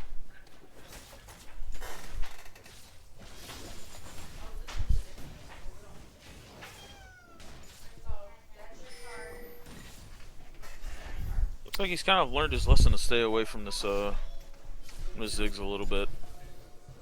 Oh, looks like we're about to get ourselves a fight here in the mid lane. Soup's maybe in a bad spot. Oh, and they see the shuffle, but the shuffle gets absolutely nothing as he goes the wrong way, it appears, and not able to find himself a nice play into the Azir. You know, now that I think about it, having a little bit more ping than the normal player, like playing Azir, that shuffle might be a little bit harder to pull off. But got Tyr coming out for Ziggs. Udyr still has tempo for this first dragon. This first dragon is a Chemtech, which, I mean, Team L would love the Chemtech. I think they have a lot of value on that. But then, oh, look at this. Potential solo kill again. Taking a little bit of minion aggro, see if you can sneak a Q in here. Oh, the Gangplank ult forces the flash. Yeah, close play there, CLT, but he's able to live. Now, Smalls looks like he's going to be in a bad spot. He's going to be able to force the flash out. I feel bad for No Frame here. He just can't do anything. And he's being chunked. If he still had his ulti here, this would be a kill. He's going to flash in. Oh, No Frame going to heal. No, he will! Nice. Solo kill. Wow. They're just letting these top laners just brawl and create their advantage. Oh, we see the TP coming in. Oh, and a nice little play there to get himself a kill. I don't know if that's how you do it, but a solo kill is a solo kill nonetheless. Yeah. So mid lane gets back a solo kill. I feel like Ziggs has just got to eat that wave loss and just back there instead of trying to You know, tempt fate. the thing I'm noticing and I'm kind of worried about here for the side of Team L, even though they have evened out the gold lead, it's only about 500 up, about 500, is that this Azir does not look very comfortable on the pick, from what I've seen so far. Yeah. And he R5 this, by the way, so he wanted this knowing everything that Washed Up Gamers had showing. Yes, so it's something that I'm gonna look out for, and maybe he's just made a couple misclicks, and it happens to the best of us, but that's just something to note. It shows very low champion mastery. Okay, so Relia doing some dancing around now. Yeah, but she did she reset after that kill? She did, I believe, right? Yeah. She did. Yeah, Okay, yeah, she okay. did. It looks like she went a little bit of a defensive start first with this steel plated. yeah. It's interesting because I think that only is going to have value against this Gangplank. But I anticipate a lot of side laning from these top laners in this game. Yeah. Relia likes to split push. She likes to find one-on-ones. Actually, as I'm speaking, we see Malkayar coming in. It's gonna just catch the did get Kaisa. But here's Udyr here to save the day. Really, really nice Luark to get multiple members. Oh, nice. Nice Udyr signal, by the will go way. down too. Are they able to turn anything? They will not be able to. Yeah, that was a really, really nice setup there by Soup. Get multiple members. This comp looks so much more cohesive, and they overall look a lot more comfortable playing this kind of comp than compared to the last game. Yeah. I like the first the Sork Shoes rush on Ziggs. Like being able to just get out of his ear soldiers faster is really valuable.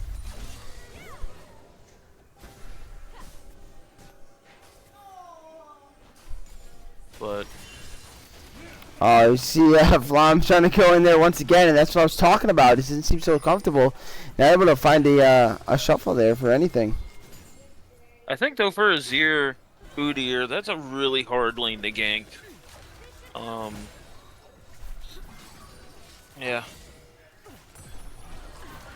There's so much like just poke and raw damage from range coming from this comp. Yeah. Well, it looks like we got a potential fight top lane. Yeah, we did hear the GPR ultimate go off there to get a gank attempt from the Udyr, but in the end, nothing really happens. Just a little bit of damage, and everybody's resetting now. Yeah, but 3 grubs on the side of Washed Up. I mean, that's putting in a lot of work on this bot lane turret. They got 3 plates so far.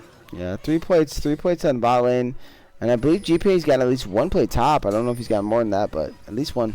I can roam up there since I'm a spectator Got now. 2. He's got 2. Yep. Yep. And low key, like, I know this is gonna Oh. sound crazy, but you can just nice exalt. Yeah, It's just nice exalt. unfortunately Udyr is Udyr. Yeah, he's winning as of right now, but here's the Ooh. Ziggs coming back. They're going to pick up the kill. But now, as you see, Super in a bad spot. I don't think he's going to live this one. He will not. No Frame will get himself a kill. So they will push him off the grubs.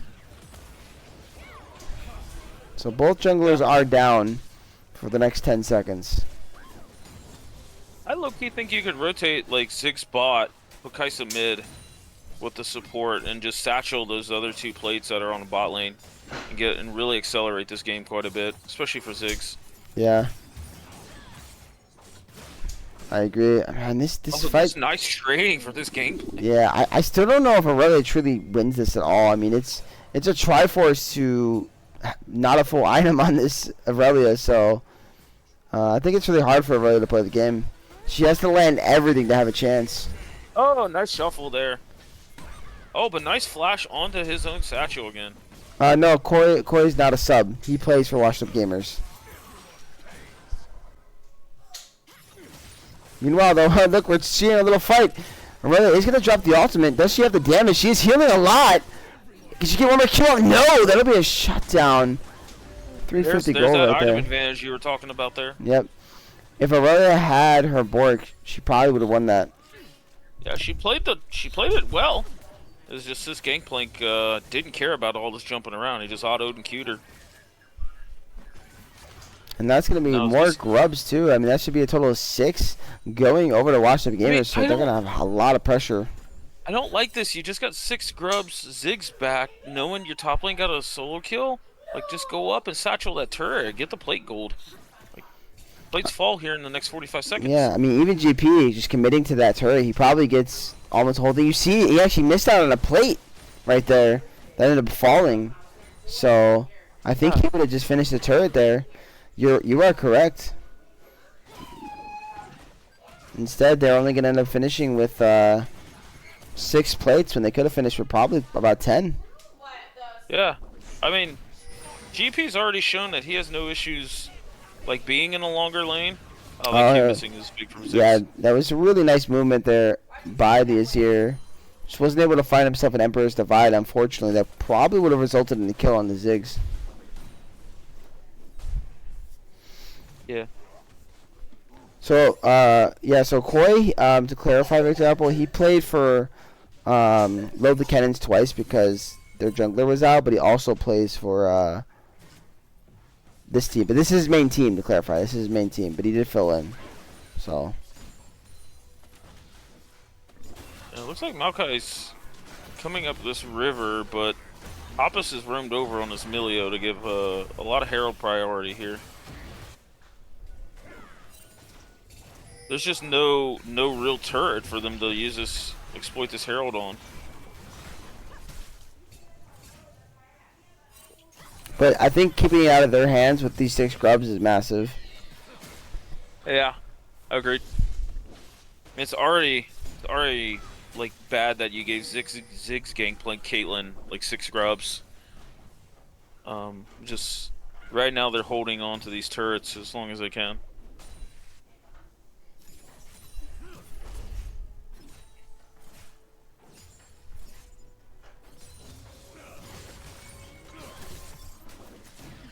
Yeah.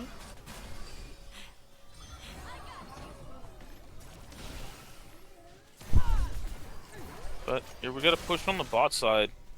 And Aurelia looking the back up top. She's probably going to lose this first turret. Oh, she has TP. Never mind. TP and Bork, so she starts to win these trades, I feel like, a little bit more until Gangplank gets to that second, third item. But we might see first turret go down here in the bot lane. Oh yeah, there's a lot of pressure from this Caitlyn, and that will be a first turret. Yep. Now they rotate the Caitlyn potentially top lane with Lulu and just go on it again. But Caitlyn going collector first is interesting. Ziggs missed his own satchel.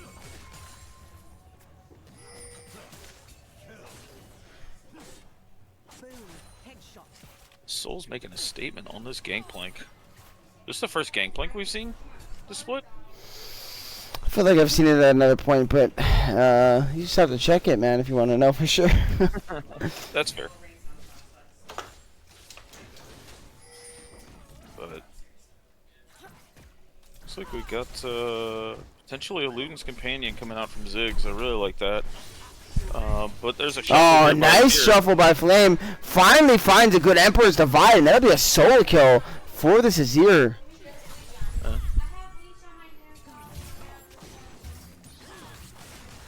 Oh, nice combo. Yeah, I Might be think an all-in by no, Gangplank. Soul to win this 100%. Oh, Yeah, he nice will. barrel. Get up here now. This Gangplank's starting to run away with this lane now. And that's top turret for Gangplank as well. That's just so much gold in his pocket. Nope, he's keeping the turret up. He wants this lane to be isolated as long as he can.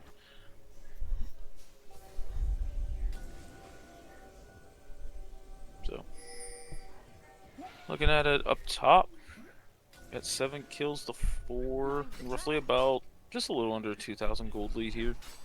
The side of washed up. Keeps going at this pace, my friend. I think you're going to get a game 3. Yeah, it feels that way. They do force the flash of the Udyr, but now you can see they're in a bit of a bad spot. That's going to be a massive Maokai coming out. It's going to hit multiple members. okay. Oh, and a trap on a Yupper. Yupper's going to be taken down really low, and Hoppus was really delayed on that. Oh, no! Nice. Tries to block it, but the Caitlyn R is going to pick up the And the Udyr. mastery flash from Caitlyn. Alright, I'm digging this now. Yeah, you know, I something to point out. The last fight between these top laners as well, there was the 2-level disadvantage for this Aurelia. Her fighting there just seems crazy to me. But here we are. Zigzag's going to come down, hit multiple members. They still want to fight this Drake. There's a huge Emperor's Divide. It's going to at least hit Dora, but I don't think that's who they want. Dora will go down. Do they have enough damage? They will take down the Maokai, but I don't know if they win this fight. They don't. That is a double kill. The Maokai trap. Going over to this Caitlyn. And then Gangplank gets that top turret. Also flashed forward aggressively into this Aurelia, so. You know, he's feeling pretty safe. He's just feeling it in general. He played so well in the laning phase that he's just ready to go. So we'll see what this Gangplank does in team fights. So I feel like that's the hardest part of playing Gangplank is these team fights.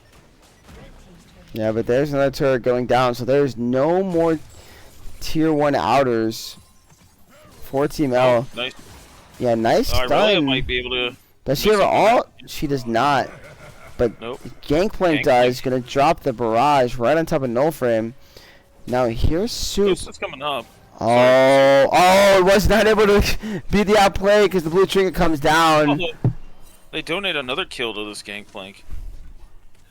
He's sitting at 5-1. He's absolutely massive. I think teams are going to look at this performance on Gangplank and definitely look at banning it, like second phase here, unless they've got answers to it. Because there's playing Gangplank, but Souls has always like wanted to learn this champion, and he's put in a lot of work. Well, here's the Herald. Here's a really nice drift. I don't know if they're going to get this turret though. They don't really have anything to. Oh, they're just going to face tank it. They'll pick it up. That's a lot. Between the Azir and the Udyr driving the Rift Herald, I thought we were watching someone who's drift there for a second. Right, and there's an Aurelia TP down the bot lane. I don't know if she plans to catch the wave. She doesn't. That was very interesting. I think they were worried about getting engaged on. Yeah. But Gangplank pushing in the mid lane after already pushing top a little bit. You know, TP has been misused a couple times in this league, and it's cost teams a lot. And Yeah. so I kind of feel like that's another situation where nothing truly bad happens, but now you don't have TP for this Baron that now is on the map. And so if the side of Washed Up Gamers wants to force this Baron, they're strong enough to do so and make you walk into them. And there's no TP flank for this Aurelia. Yeah. I mean, we can talk about the Anivia trying the TP as the egg in front of a Talia last game, where it was just not the greatest idea in the world. Yeah, I mean, I recall many TPs. I remember teams playing where they TP'd one of the members TP'd in the mid lane on top of the wave while they were trying to do Drake instead of TPing with his team, and then gets caught out. I just don't remember the series. I just remember it happening. TP is such a great tool if used properly, but if you misuse it, it can be truly punishing. We see a Serpent's Fang coming out for Gangplank, the second item. I don't know how I feel about this. Like, there's just not as many shields. Yeah, I'm actually intrigued. Now we've seen Serpent's Fang back-to-back games. It won last game, so maybe it's gonna do the same thing here, and we shouldn't question it. Oh, I'm still gonna question it. Like, it's Gangplank. Does he not enjoy Collector more? I mean, I know Serpent Fang is cheaper overall, but like he's so far ahead, he can abuse the better items. Nice dodge here. Yeah, No Frame isn't gonna land the but I still think CC. he's out. No, he's got the red buff slow. I think he should be taken down. He will. That's a solo kill for this Aurelia. But meanwhile, top, Hoppus is in a bad spot. He isn't going to be able to ult himself out. But now we see Fuyu coming in, hopping the wall. Doesn't have the Caitlyn R, though, so there is no follow-up after that. I also want to point out, Yupper's going for a similar build from last game where he's going to go this AP build. So when he gets to about 3 items, he's going to start hurting. A lot of this is going to be a hard scaling pick here for them. But that also means Aurelia is going to be the only true AD threat.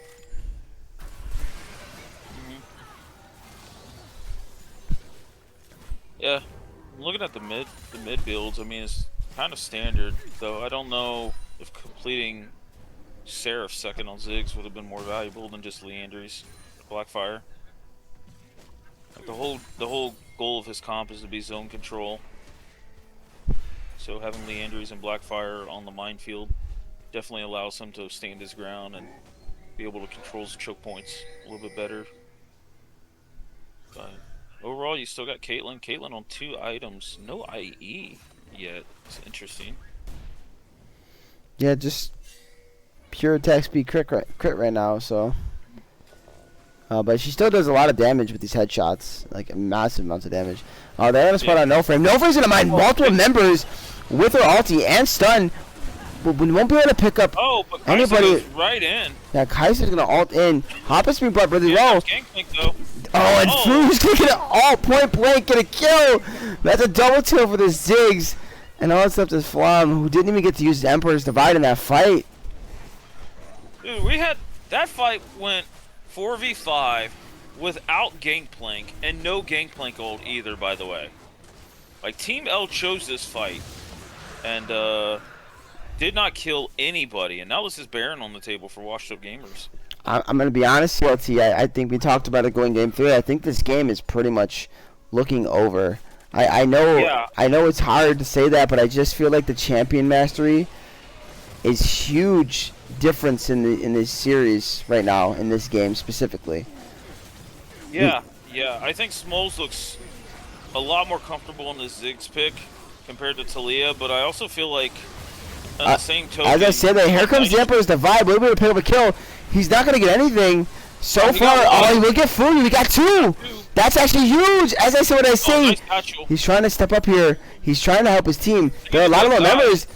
That's another kill. And now Dora, one more of these Void Seekers will be the kill. No, he's going to ult in. They kill 4 members. I guess I spoke too soon. They heard me, and they responded.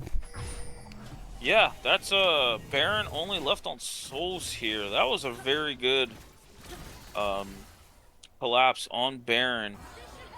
Yeah, and I've been targeting Flama this year, but he really made a really nice play there. Able to pick up 2 kills, including a nice Emperor's Divide, and that's what I've been waiting to see from him. But he did pull it off. Objective gold on this turret as well. Like, this is now back to a 3,000 gold lead by Washed Up. So potentially objective turret gold on top side as well with the Udyr pushing. I mean, he doesn't take him the quickest, but he's not the slowest at it either. No, he should get it, which will be pretty big, like you said. I mean, a lot of this extra gold in their pockets is just gonna make this game much closer. Now we're seeing he dropped in at 3K. Yeah. And bounty gold is huge. If you're able to find a good fight, and that's what they did. You had bounties, you had multiple shutdowns there, you had Baron off 4 out of 5 members. Now you have Azir sitting on a stopwatch looking to go into Zanya, so now he can make a lot more of these shuffle plays. Yeah, but he's going to definitely have to catch out Fuyu, because if he doesn't, Fuyu's going to put a trap right on top of that Zanya's. Yep. You got Mortal Reminder coming out for Gangplank, so now I think he starts to get to the point where he's outscaling Aurelia. Not only just items and champion mastery, but just overall in general the game state. Ziggs looks like he's going into Horizon Focus, which I think if you're going Horizon Focus, you can do Seraph's third.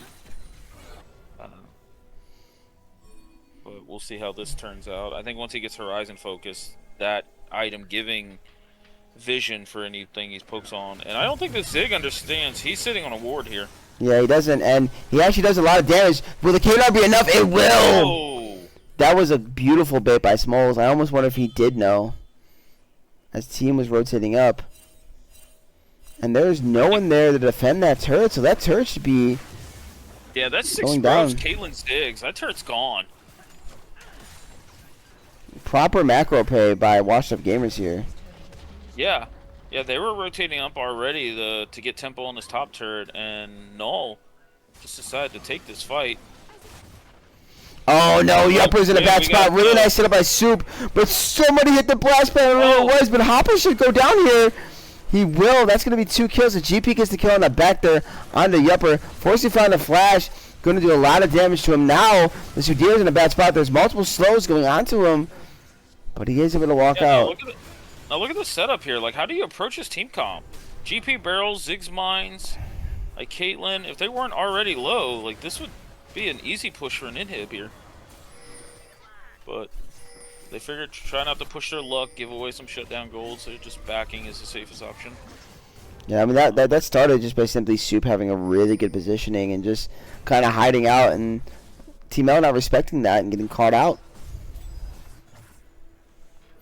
But now here's the scariest part of this game. With all things that we talked about, and we consider the scaling on the side of Washed Up Gamers, they're now setting up for a going on a Soul Point for an Infernal Drake. That's 3 Infernal Drakes if they get this. Their damage is going to be truly amplified. I know it's a little bit of like min-maxing out of myself here, but it's like if you're Ziggs, Caitlyn, and Caitlyn's got IE, so that helps. But if you're Ziggs here and you're sitting on 2 Infernals, I think you start at some point looking at Death Cap, looking at taking a lot more advantage of the Infernal's AP. Oh, but it look like Souls is going to get brush cheesed here. Yes, they are going to find him. They were baiting with the Kaisa, and they don't end up catching the Kaisa. They did use the Maokai, so now they don't have any tools to fight this objective. I think I'm still going to be curious to see how they approach this 4-man team comp here. Yeah, they still have a lot of big ults on the side of Team L, though, so they can certainly fight this.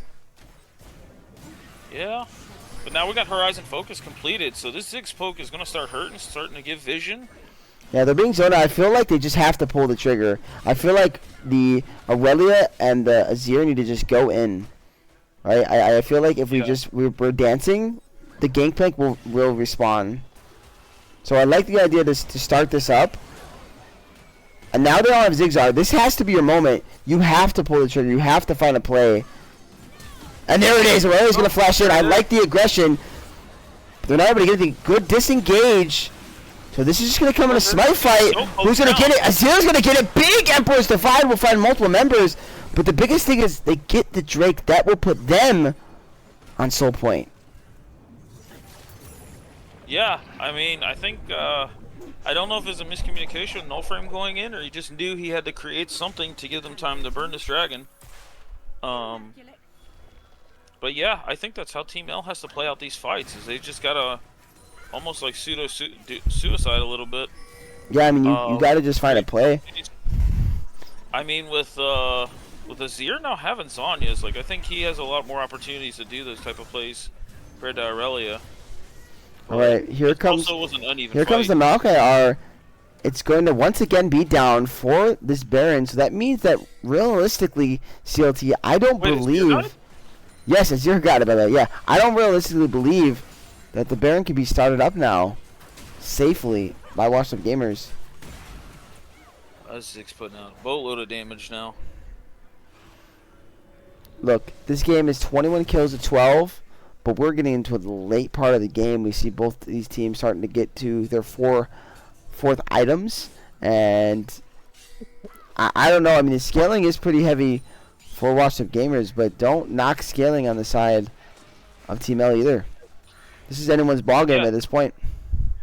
Yeah, I think Team L has to be the one to find the opportunities and make the first move. Washed Up Gamers comp has no issues just sitting back and just tossing out spells. But when faced with like an engage, seeing what their comp can do is a little more like harder to execute. Obviously, punk comps traditionally are, but there's just so much zone control that it's so hard. I mean, this Udyr has no way of walking into this.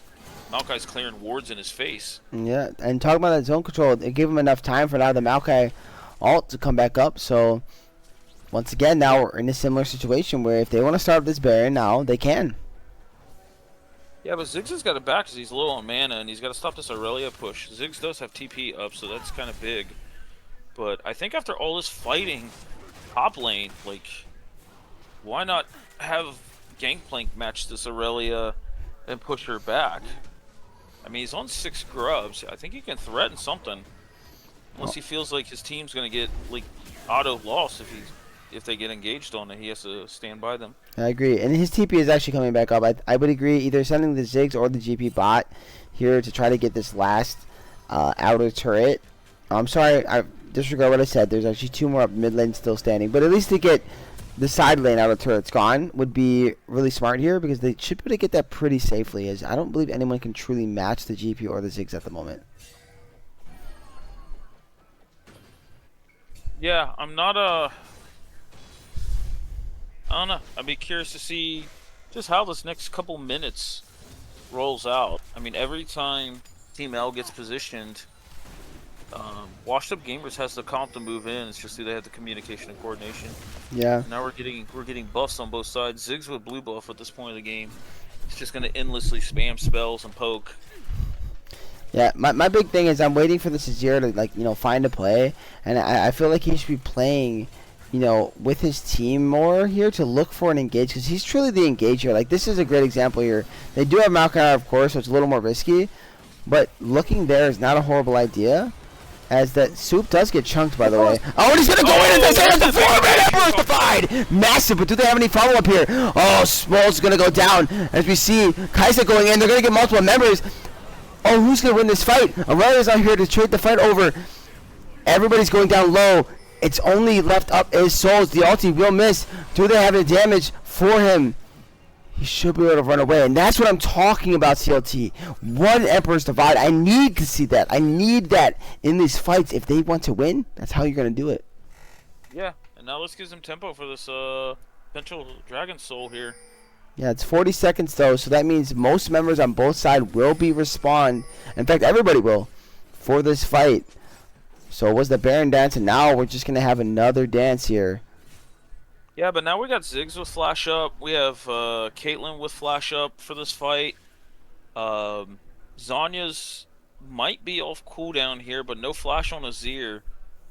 Aurelia's Flash will be up for this fight. So it would be interesting to see the Flash usages and tools going into this again. I know neither team got anything off of that fight. Right. I know that there is a soul possibility here for the time in Team L, but honestly, if I were them, knowing you don't have the Flash advantages, I would force the Baron here. I would trade it. I would just start it up, but it looks like they're gonna try to fight this. Yeah. All the buffs for Washed Up Gamers has been dropped off as well, so Ziggs will have limited mana on this. Oh, and they're going to go up, but nothing's going to happen. They're going to just find themselves a free kill under this Azir. Azir being that pseudo-engage we're talking about. And they're going to get punished. They got Tempo to push in mid. See what happens here. Yeah, they're going to push in mid. There's some sloppy rotations in a team fight here, especially with Maokai ult. Or Flash W being up. Yeah, but they have tempo for Baron. They do know that Adir is low and he cannot contest this, so he has to reset. This should be a Baron, and now we're all tied up in Drakes. This game is absolutely insane. We're looking at a 41-minute soul if we get it right now, CLT. Yeah, and actually I think with them backing, I think they have tempo for, yeah, they're going to start up the Baron here. Yeah, they should be able to acquire it, and this is what they need to break open this game. Completed his back, so I think this Baron is there for Washed Up. They do this pretty quick. Yeah, we see this might come down. That will be Baron. So they're able to get the Drake. They're able to get the Baron. And now they have themselves in a great spot here to really win this game. Try to avoid a soul fight. Oh, I don't like the Shadow Flame on Ziggs.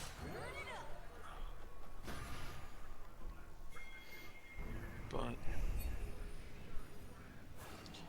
I mean, it is a 120 AP item, so Infernal Drakes are having boosting that a lot. It's not the worst.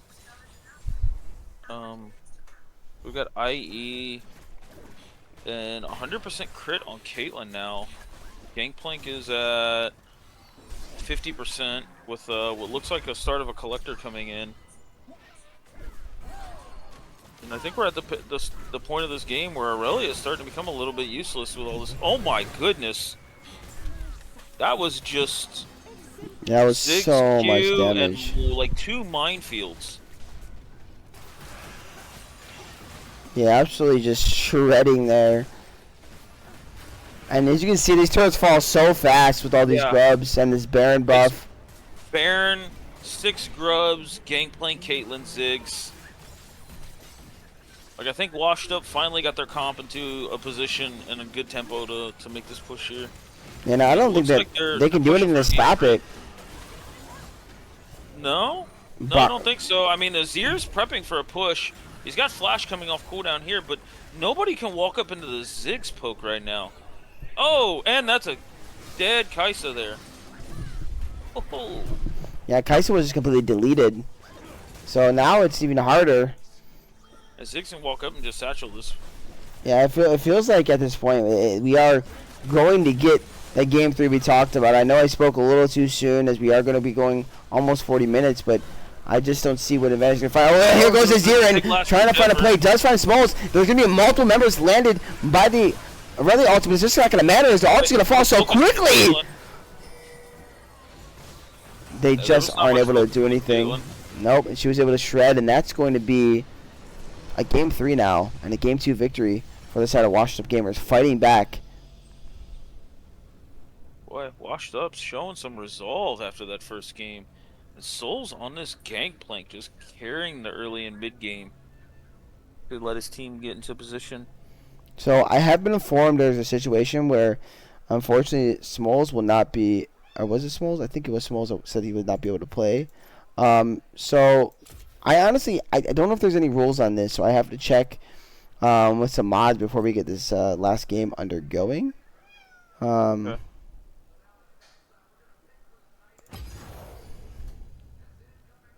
Okay. So what I'm hearing is that we are okay with it on the other side. So I will make an executive decision to allow this, but I don't know if we should make this a precedence because it can obviously cause a lot of issues, right? You don't have any prep time for this player, that type of stuff. So we will definitely have to find out how to address this moving forward. We've never had this happen before that I can recall. And CLT, do you remember seeing anything in the rules about that on Battlefy? I feel like I don't recall. I don't have the rules memorized. I know. I think before, when it was Rec League, mind you, so this is dated knowledge. If there was like an emergency sub or anything required like that, there was a ban or two lost. And I know in Risen, it's the same thing. It's just a ban or two. As far as the elos for the sub, Risen has like an actual like rostered. So like you have an 8-man roster. So if your sub's on the roster, it counts. Like there's no issues. There's no off roster subbing. But I know this league does not have rosters like that. So I'm not 100% sure. I think, in my opinion, if the sub is of equal or lesser like rank, I think it should be okay. Yeah, I agreed. So what we're gonna do is this is just a tentative thing. Like I said, we're gonna address this this week with the mod team because I don't believe it's in our rule book. We're gonna I'm make looking sure. it over right now, by the Yeah, way. I don't believe so. We're gonna get a definitive ruling on this. So anybody watching, don't think this is a normal thing as of now. But we're gonna address it because we do understand that players, have their own lives, have things going on. So we are aware of that, and we will get that set up moving forward. Mid-season adjustments is not something we like to do, but I think based on this situation, we do need to address it. But yeah. So we're going to allow it tonight because Team L, being great sports, they're willing to also play through with it. But I think what we should do is we should give Team L some time to look over the op.gg a little bit. And that also means you guys should send over the op.gg soup. That would be the respectful thing to do. And just let them at least see what what they want to do, if they want to make any bans here and adjustments for this game. Okay. Looking at the rules, 2.3, subs must be within the same rank as the summoner being replaced. So if you're an Emerald, like this example in the rulebook, if you're an Emerald 3 mid laner, then an Emerald 1 may be used. but no one above Emerald 1. Yeah. No, I know about that, but I don't know about in-game, like mid-series at least. I don't think that's a mid-series rule as much as it's a No. prior to the series rule. So we can Right. obviously use that as our basis for the situation. But it's just something I just want to be transparent about. I'm No, I understand. Yeah. really big about the integrity of the league. So to me, if I was a player, like being 100% honest here, I'm gonna be truthful. For me, I'd probably be like, heck no, and not because I'm a jerk, because I'm just like, yo, what the heck, Like you guys know how this works. You could play 3 games, but I'm also respectful enough to understand that things happen. So it's kind of like it's one of those really really weird things. Not saying the player coming in is going to be so much better than the player leaving. They probably don't have synergy, but with the team as much either. But it's just got to be one of those things. You don't really know anything about that player. You haven't prepped for him, right? And 5 minutes isn't a lot of prep time, right? To just be like, okay, this is what we're doing. So that'd be my mindset. But Team L is cool. They've said that they're fine with it. That's So we're going to allow it today, and then we're going to figure out that rule moving forward, and we'll have that posted for you guys this week because, yeah, I don't want to have any issues again where I have to worry about it, or any other caster or any other players or mods or anyone's like, what do we do? What do we do? We just need to have an answer for what we do. Yeah, I think as you kind of noted, I think before this game started that we've never had this happen before. So it's Team L is the first team from LATAM to join the league, and we definitely do greatly appreciate it. And they've shown to be like a very not only respectful and nice bunch of players, but very skillful at that. So I'd be curious to see what you guys decide on hair. But yeah, I think it's something that could be discussed and put out there.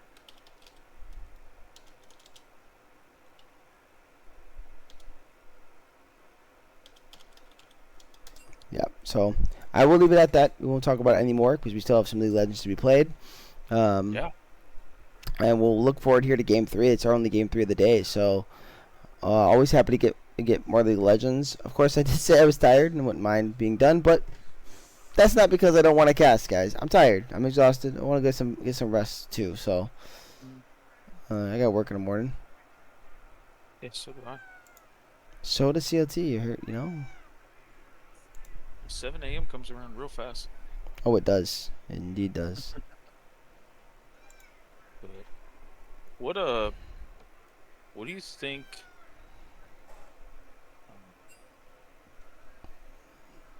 Yep. What do you think we do? Like, what does Team L do with these bans now? They've been prioritizing like the Orianna and the Malzahar ban and Lilia, but now you throw stuff like Ziggs and Gangplank, and your friend in the jungle played a really, really mean Maokai that game. Yeah. Soup did play very well on that.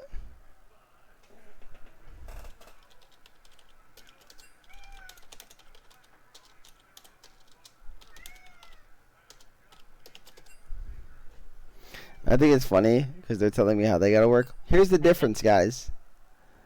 Here's the difference. You guys also chose your game time, right? So I couldn't complain Friday night because I chose my game time. You guys can't complain. You chose your game time. I didn't choose the game time. I'm casting because I'm a cool guy. But I feel like a majority of the league's also West Coast. I'm East Coast, bub. Yeah, he's even worse. Yeah.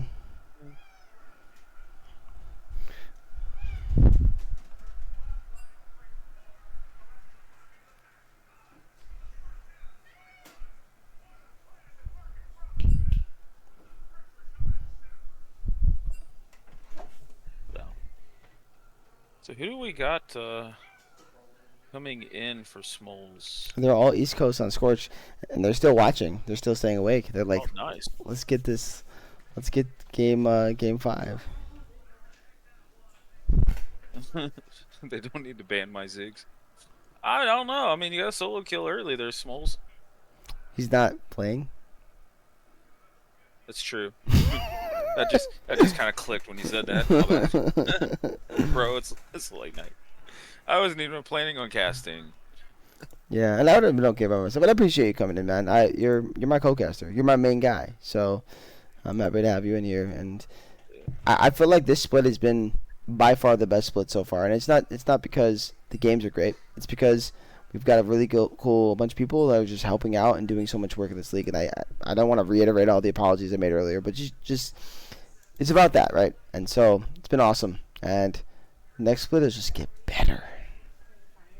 Yeah, I'd like to see a world where potentially the rec league like does come back, maybe in not like the grand fashion that it was, but I think there is a need or a want for like plat and below and that kind of league. Yeah. I mean, we can certainly try to work it out. I mean, we just got to get people interested, more players involved. And thank you, Soup, so much, man. I appreciate it, brother. And so we'll keep it going. Give me some fun stuff to call, like that Emperor's Divides that he ended up pulling off. I hate. I'm not. Again, I just want to point out, I'm not like trying to ever. When I say something, what I say, I'm not trying to disrespect the player. I want to clarify this because I do goofy stuff. I've done many goofy things. I've seen goofy things on my games when people have casted and laugh at myself. It's just one of those things when I know someone's not comfortable on a champion, you just kind of see it.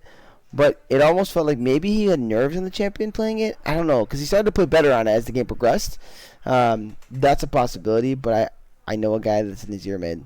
So I've also seen what true Azir mastery looks like. So it's one of those things. Yeah, it's one of those things. So I want to clarify to Flom, like I'm not in any way saying you're a bad player. You're a great player and someone I've been enjoying watching. So I want to clarify that with anybody across the league. If I ever say something like that, I'm just pointing out what I'm seeing. And if you're playing something, if you get focus banned by a team, for example, and you end up on one of your really low tier picks, I wouldn't be surprised if you struggled, right? That's what Champion Mastery is all about. And some players are able to play 10 champions at a very high level and some aren't. That's not an expectation for this league, obviously, but it's something to note. And so I'm always going to point it out if I see it, and I would expect them to do the same for me if I was playing something where they're like, yeah, Heroes doesn't look very comfortable on this champion. Like, for example, Kindred. If you saw me pull out Kindred, I promise y'all, it ain't going to look great. I can guarantee it. Right? And I would expect people to be like, yeah, it doesn't look really good on it, and stuff like that. So, that's all I wanted to say. I think it comes from a place of just good intent, none but love. Yeah. So I just want to clarify that because I'm not hearing anybody say anything negative, but I just always want to clarify that for just any of the players, No, it's all good. because this community is great, and I've loved casting everybody because of how great the community is. Very respectful, except for my team, they talk shit to me. Well, you're the jungler. You kind of signed up for that. So we got the draft started here. Team L still keeping on that Lilia ban, but we got a Lulu ban now. I don't exactly have the draft up for the first game, but Lulu definitely a big prevalent pick in the last game. I mean, I could pop over to them real quick and see if it was banned anywhere. It was banned by Team L in both games. Sorry, Souls. You only get to do that once on Gangplank. But washed up then respecting the Anivia again. So let's see what Wait. Small said he feels like we're calling out his mid cannon. Yeah, you were trash on that pick, bro. I actually don't think I watched that game. I'm memeing you. Yeah, I think he played it week 1. I think. But Team L going a little bit different with this Amumu pick now. I feel like that's a little bit of a deny, also taking it away from Soup. Yeah, and he plays it in the jungle, so I've seen him play it before. And Amumu, it's a high priority pick, and it's what we're talking about. If it's not banned, it's a high chance you're going to see it. So even if the win rate's not crazy good, I'm sure it's probably around like a 50 to 55% win rate in the league, if I had to guess. It's not anywhere near something like 85, 90% or something. So, you're still going to see it, though, because it's just so strong in what it does. Oh, this is a nice pickup for Seraphine. Doesn't really give you much as far as like where their comp's going, but can also be, triple flexed to any either role in the bot lane and mid lane. But also Seraphine likes to sit back, so it's a really hard target for Mumu to dive into.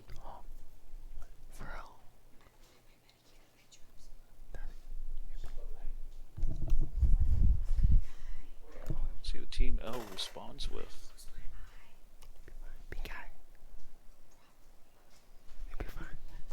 Scion.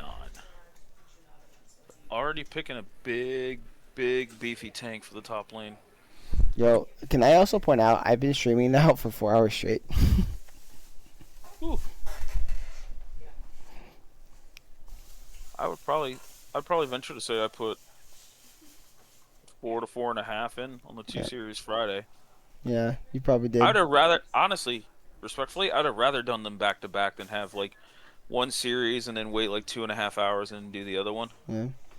Yeah, that's crazy about Amuma, by the way, and the second most banned. Yeah, I think Leona's still up there, probably. I know the new mid laner, can't think of the name, Aurora, is probably also high in the ban list.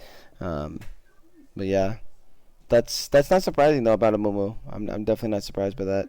And even though Battlefy has missed tracking on some things, I think that's probably correct regardless. So based on Battlefly right now, Mumu's top picked, surpassing Leona by 1 pick. Yeah. And then for most banned champions, it is Aurora, but then Amumu is second. And unironically, Lilio's third. She's been getting so much bans, but I don't think really anyone's played her. And I understand she's banned a lot, so that's part of it. But I don't think she deserves this much priority. Okay, I like this Vayne pick, but is this bot lane or top lane Vayne? This does not. In the history of myself knowing Souls and playing with him, he doesn't strike me as a Vayne player. But also, like, this dude puts his mind to it. He spams champions and gets very fast mastery with them. Evidence on the Gangplank as well. But I know he has a diverse champion pool, so Vayne could be interesting. I mean, you're showing Kai'Sa, so it's short range against short range. Well, I'll say this much. The Vayne pick is really, really good in the sense that she's going to have so much shred against these tanks. So I'm not even against it. Plus, we see Bori talking about how it's a counter to Kai'Sa, so there's even more value in it already. Like, it's got huge value here, regardless of where it's going.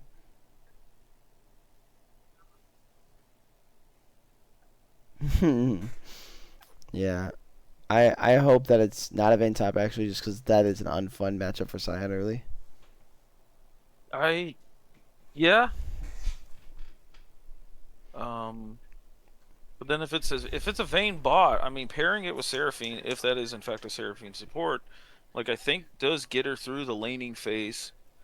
I mean, and then I am almost sold now that this is a Seraphine Vayne bot lane because you're banning Leona, you're banning Nautilus. No, and you know what? Let me talk about that. They definitely did not come close to banning anything like that in the first 2 series. We can look at it in a second. I'll just pull it up. We can come back to the picks here. I got the second game draft. At least still up. Yeah, nowhere close to banning those types of things in round 2. So coming around here, they're saying no, you're not gonna get that to counter our Vayne. Like, this absolutely is what you just said, right? So they took those off the table. Oh, okay. This is gonna be a treat. I get to watch Souls' Gangplank, and now is Gragas. Yeah, This Gragas is always banned away from me. I remember watching him play decent on the Gragas, but I think that's the game that Smoles played Kennen. So if that sounds like a terrible synergy. I can't confirm, but I feel like I watched him lose on this pick, unfortunately. But he played it well. I feel like that's what happened. Y'all can quote me, and don't not quote me. Is what I mean. Don't quote me, but let me know if I'm right. I can tell just a very small tidbit of playing with Souls. You will randomly just see him kill somebody, and then just the only time he talks in chat, he just goes "Bomba." I'm like, damn it. But he's so proficient at this Gragas, and I've seen him play a tank. I've seen him play an AP. I've seen him play him bruiser. Like, he just is so comfortable on this champion. Yeah. Hey, there's the And since Blitzcrank. Blitzcrank I can see was though. okay, I mean the Blitzcrank has value here. Hey, It's a fairly short range comp. so Souls, just so you know, man, I like Gragas too. You think you gonna say you busting out the Gragas jungle eventually? No, not anymore. It's kind of shit. But, Oh. I, I might have his Gragas completely matched 100%. No. Okay. I mean, there's about 3 picks that I've seen Souls just randomly bust out, and you're like, oh man, he actually like knows how to play this. Um, but yeah, no, this draft got just as spicy as the last draft. I might be just trying to throw some fun shade. I don't know who's got a better Gragas, brother. I'm just messing with you overall. But I definitely have a very good Gragas. Yeah. Teams don't let me play it anymore, actually. At least not this split. I'm sure someone's gonna leave it up at some point because just the pure fact that I haven't played this split, so they're gonna be like, well, if he hasn't played it, maybe he's not as good on it anymore, or maybe it doesn't matter in the jungle. They could bait me with it. Maybe they'll say, but we're gonna bait you into your Gragas pick and have a counter or something. But I'm not gonna give any info away. But I will say, I do love the champion, so it's fun. It's very fun, and it's got a lot of good matchups. So what I'm hearing is eventually Hair Wiz is gonna bomba somebody. Maybe that guy that plays AD carry for that Boomer Squad team. I like Bori in the chat.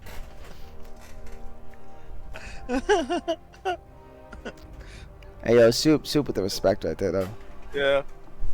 Soup though, I mean, he's played really well. See, the thing is the players that are returning, they've already played against me for 2 splits now, so they're gonna obviously know what I'm good at and what I'm either bad at or they know they can at least deal with, and so I respect that. Soup respects that. Soup is a guy that's played multiple roles now in the league, and he always is decent at every role he plays. He always finds himself at least in the middle tier, if not the top tier, at his roles. He has so much fun though. That's what I like about him. He enjoys the game. There's nothing wrong with it. That's when I joined the rec league. That's what I really loved about like this community in general. Is just, there's always people that just enjoy talking about the game as much as I enjoy it. So yeah. So it's overall. Oh. What just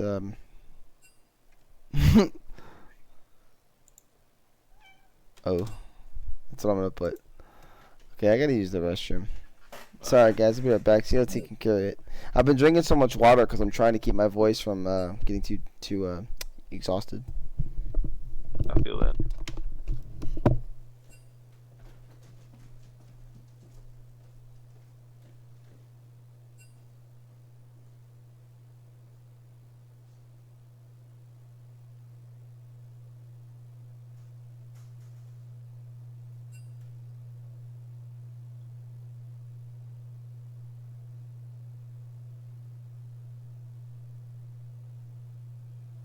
Well, hopefully this doesn't take too long. We just need to restart a client.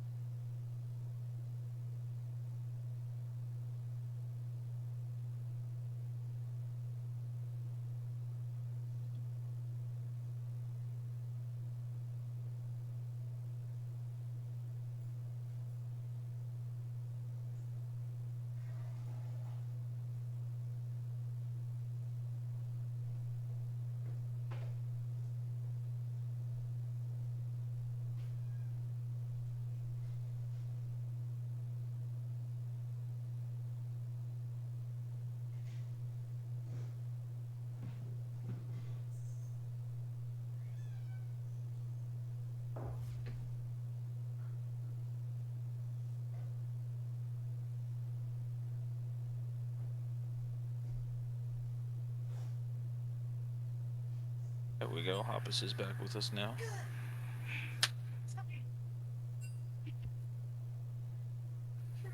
Still got a small delay.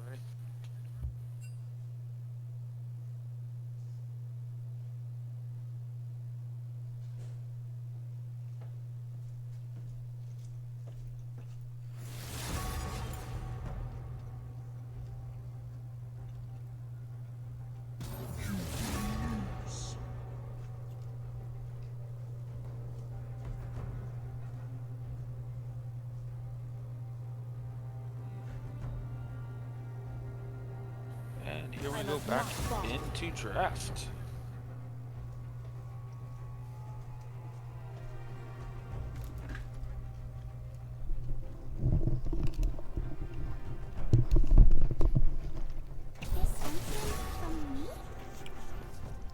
Yo, just getting back, and I look over and my screen just immediately jumps in the game, and all the picks are already picked. How does that work? What is happening? That's a good question. I actually didn't notice that on my end either. But I'm seeing bans go through, so I'm really confused. It's just a client issue. Client is so bugged. It definitely needs some work. Don't mind me eating stuff, guys. I'm a little hungry.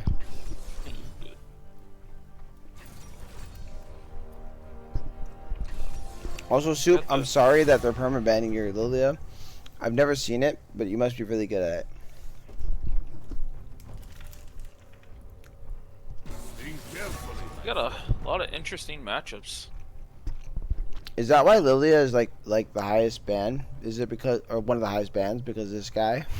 Because I feel like that's what it is. Could be. So I don't think you get to those ban numbers just by one player. And you might actually, because I'm gonna say, I think Washed Up Gamers is at a 3-game series every week. Could be.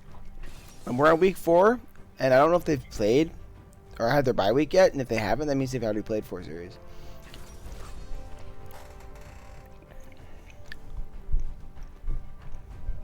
You should check those stats. You should just tell me right now. But I feel like they have. I feel like they've gone 3 games every time. Sorry, I was kind of like playing out the team comps in my head, looking at the draft. So we're looking at Washed Up's bans against them. Well, just have they gone 3 games every series first?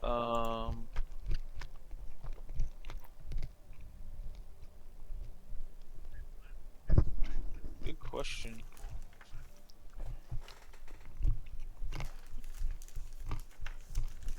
Uh, 2-1 against BBL. They lost 2-0 to Zoomers in week 2. And then they had a bye week 3. Week 4.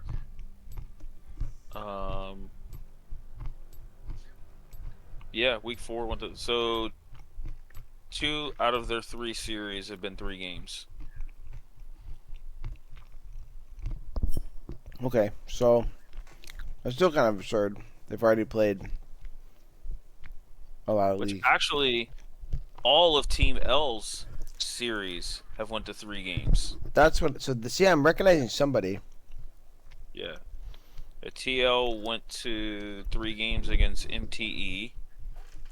And then they went 3 games against Load the Cannons. And then this week they're 3 games against Washed Up. So That's crazy. They had their bye already, right? they did. That was week 2, I believe. Yeah, it was week 2. Note, this is the only series this whole week, week 4 of the league, that went 3 games. Which I think we've had one every week, by the way, too. Which is far better than any split I've been a part of. That means it's more competitive for that reason right there. Every week has had 2 series go to 3 games, except for this week. Wow. So your statement is correct. But this is the first week we've only had 1 series go to 3 games. Let's just check if that continues on the trend then, huh? Yeah. It feels like kind of like that Leona info. But now it's just with series played. It's pretty cool. Yeah. I like unusual and awkward stats. Yeah. Yeah, find me an unusual and awkward stat. How many times did Smalls land a cannon R? Don't make me go back and watch that. He told me not to. I think it was like that was the first series I casted, I think, of the split. Who do you think has the most kills in the league so far? Well, without proper battlefly tracking, I don't. Well, okay, that's fair. Yeah, but if I had to guess, I don't know, maybe Bori. Okay, there is an asterisk because you are correct. Battlefly is not recorded most of the series like correctly. Below the Man from BBL has 117 kills through week Interesting. 4. That is insane, by the way. And that team just won their first series this week, I think. Unironically, I think you are correct. Yo, I just guessed that because I have seen you getting a decent amount of kills in your series, but that's actually kind of funny that I was like, if I'm completely wrong, I'm just throwing out a name. They beat MTE last week, and they beat Load the Cannons this week. So Big Back is 2-2. Oh, they beat Load the Kittens this week. Oh, okay. Yeah, I can't they're remember not. all this stuff. They're not on the bye. Good for them. They have 2 wins then. See that this is why groups are looking tight and fun because these teams are picking up wins, and I want to keep seeing that. So, everybody keep winning. Yeah, actually, low key next week, I think every series is fairly even and has a chance of going 3 games. Wow. Yeah, Insane Bananas gets the bye, and Minimum Talents in Group B gets the bye. But you got Load the Cannons and Zoomers, Washed Up Gamers against Team 2. I almost feel like it's required for me to cast that game because Did hold up? Did BBL play like multiple 3-game series too or something? Because how does dude have so many kills? BBL 2-0. Or do they just have such crazy games that just have like 50 kills in like 20 minutes?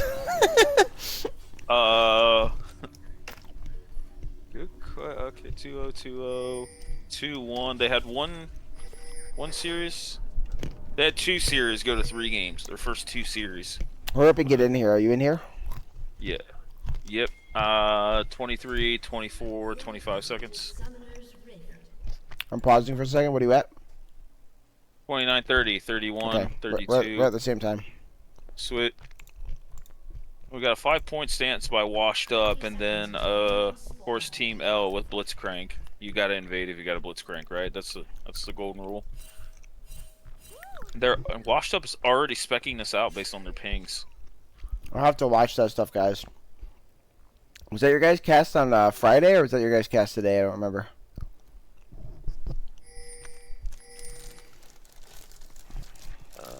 BBL, Load the Cannons. I think I remember watching that game. Don't quote me if I'm wrong. That was on Friday. They casted it on Friday. Okay. Yeah, I'm gonna have to go back and watch that. How was? Oh, that was the one with was it? Oh yeah, Low the Man got a pentakill that game. Sorry, spoilers. Oh, what? I didn't know that. I posted the clip on the YouTube, bro.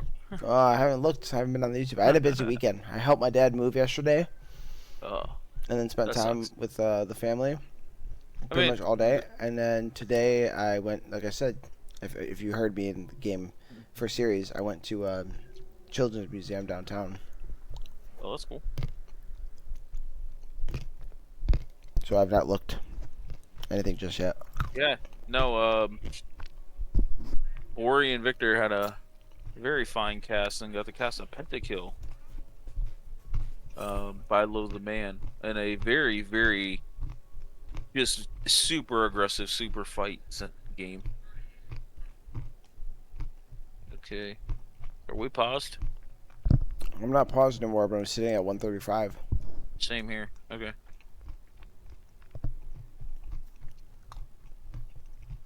All right, we're good now. Yeah, same here. Alright, cool. Let's see. I mean, Gragas traditionally has a great time into Scion. Like, if Scion charges up Q, Gragas just body slams him. I'm done. Bot lane is just dependent on Blitzcrank. I'm done eating now, so nobody will have to hear any random chews at certain points. Ah, you're good. I just needed to put something in my tummy, man. Ah, you're good, bro. So I ate chocolate. I found it interesting that they went Yone into Talia.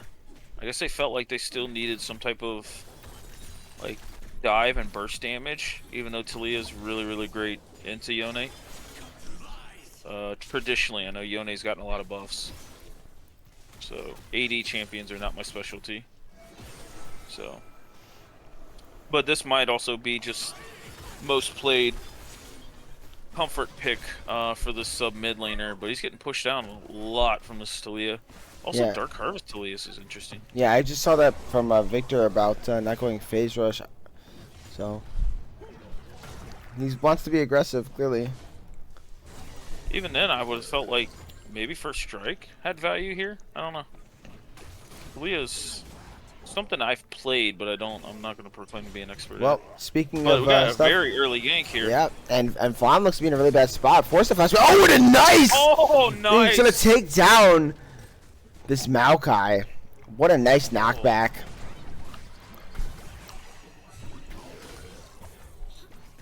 Got a lot of heavy training up here on the top side.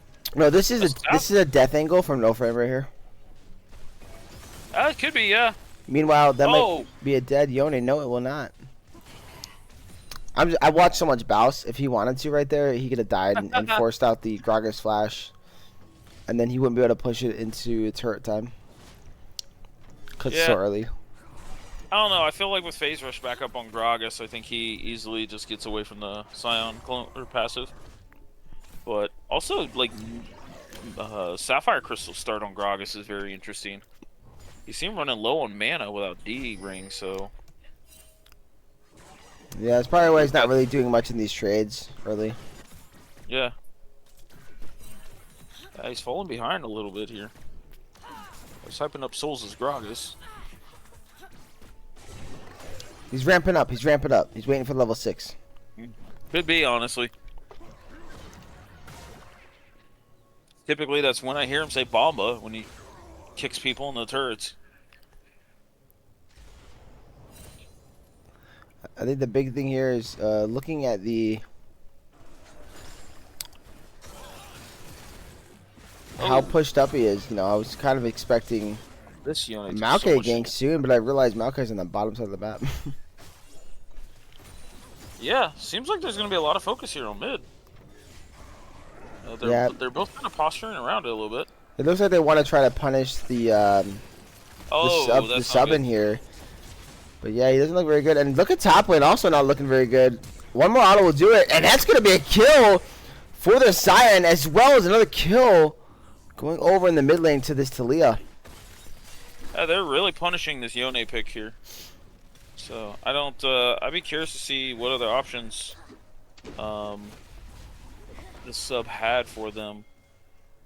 I do just want to, like, again, just shout out to to Team L, like allowing the sub to go through, have no issues. Yeah, it could be looked at two ways. It could be looked at an advantage for Washed Up Gamers because Team L doesn't have enough time to look them over. But then it could also be looked at a disadvantage because they have to switch their mid laner in the middle of the series, and he's subbing in, and he might not have a lot of synergy with the team. So it can go both ways. Yeah. Oh, there's a flash! Nice, Oh, nice hook onto this flash. vein. Fuyu trying to cleanse, but there's really nothing to cleanse there. They will be able to walk out. Yeah. You can cleanse Kaisa That was- passive? No, Oh. Kaisa, there was I was 3 like- stacks on there. I thought I heard that. I'm like, what? No, you can't cleanse Kaisa passive.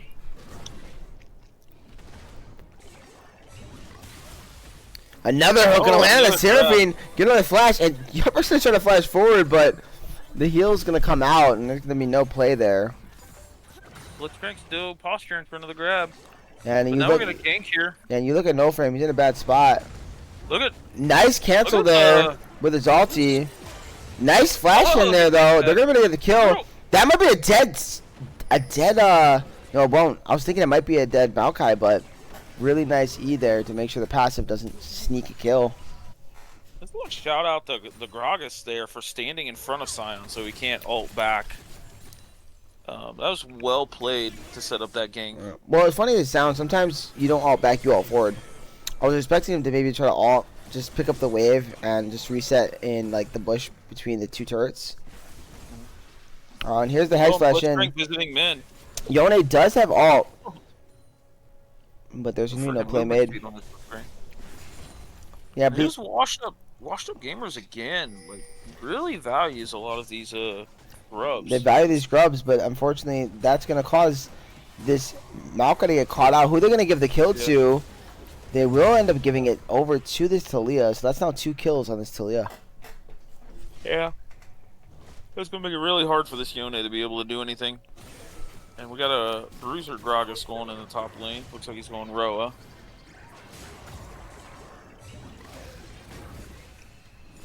Yeah, there's just a wet noodle fight up here. At this point, I don't think anyone really can kill anybody. I mean, over time, sure, I guess Souls can kill him, but it'll take a while.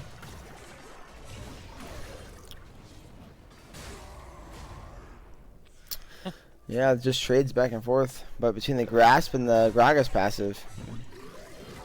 All this what? Oh, blocked by the minions. This Yone's still fighting back against this Talia. Well, Talia still has yet to get a reset off after that kill.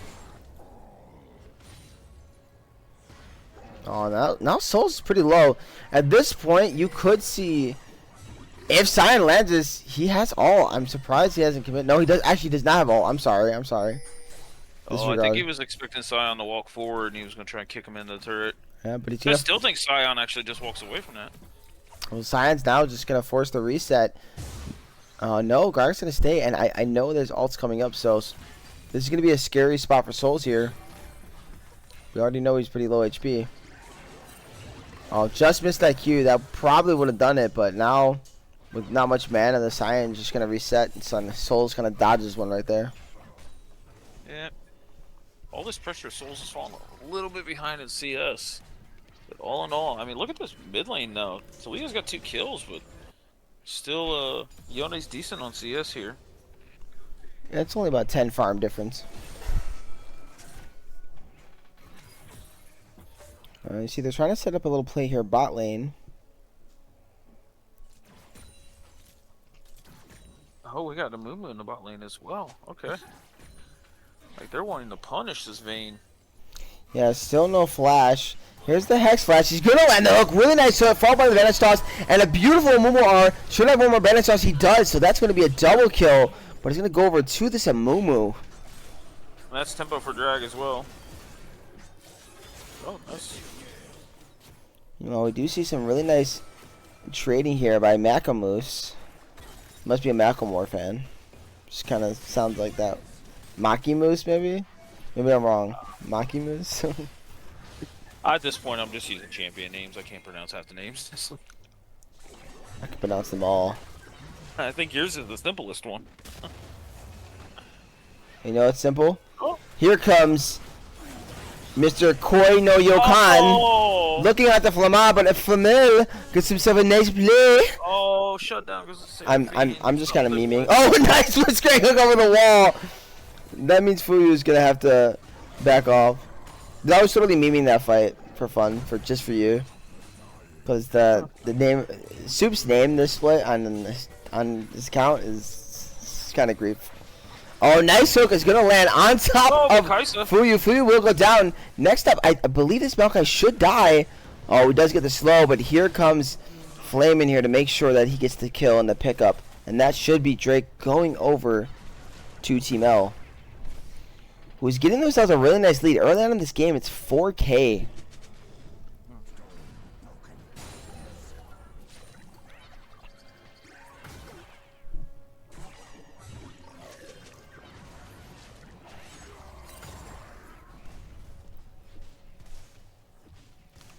Really nice zoning here from the Scion.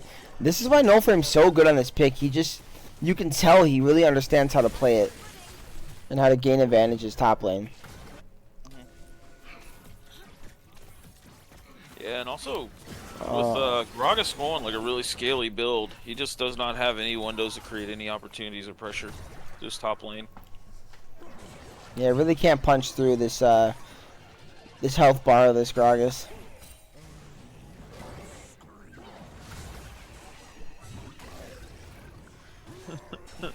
Phase rush Gragas. Now here's this Blitzcrank. Yone doesn't have his ultimate. They are going to be able to. Oh, well Will he played. find Well it? played by this Yone. Yeah, it gets out. But now the Seraphine looks to be in a bad spot. Going to be knocked up. Going to be hooked. On top of a Bandage Toss. That should be a kill. Going over on both supports, in fact. It will be. Nice Mumu R. That means that the Maokai's gonna go down as well. So it's gonna be a 2-for-1 advantage. Oh, but Yupper's in a really bad spot. Fuu's gonna flash in. Gonna Q one more time. Will that be enough? One more auto, and it will be. Maybe? Fuyu gets himself a kill, but now Yeah, he has to but- watch out for this Amumu who's just gonna come in here and snag himself another kill. I should also point out, no one has taken a Drake yet. We're almost 13 minutes in. You're right.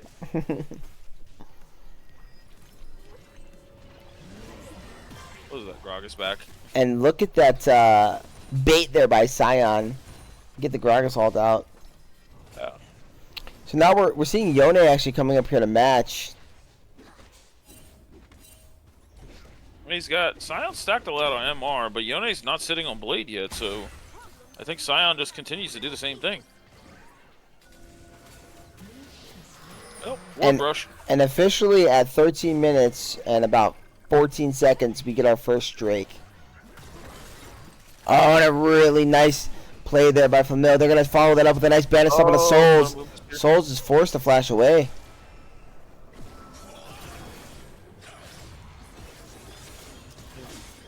Scion is so massive already. We hear him ulting in. He's going to find himself a Just really nice ult. Yone. A lot of CC onto this Yone. The Yone looks like he's in a bad spot. Maokai is on the way, though. Yone still dies. Oh, and there's a no, nice nice play. Flash for flash, but No Frame's able to pull it out and survive. Soaking a lot of pressure this game. And to have such a big advantage. It's got the most farm in the game currently. Yeah, he's been farming up a storm. And we're going to see the turret in the mid lane go down. And that's all about that pressure that happened for the Celia being 4-0. Oh, just barely missed on the Blitzcrank hook. And now Yupper can feel comfortable stepping up here. Oh no, Soup's in a bad spot. They're gonna land the Banish Toss onto another great Amumu R. This is why this champion is so valued. Q, but it's not enough. No, Soup's gonna go down. He's being punished all game. Oh, they that's do much. get Soul Unbound out. They do. Nice timing on the Banish Toss, but he's gonna go down for a trade kill. I don't think that's what you want. Oh, the Does he panic have enough kill? He does! Oh, the panic Q from Yone. So that's a 2-for-1 right there. And Yeah. a big advantage for this Scion once again. And look at Hoppus. He's just searching for an opportunity here. Yeah.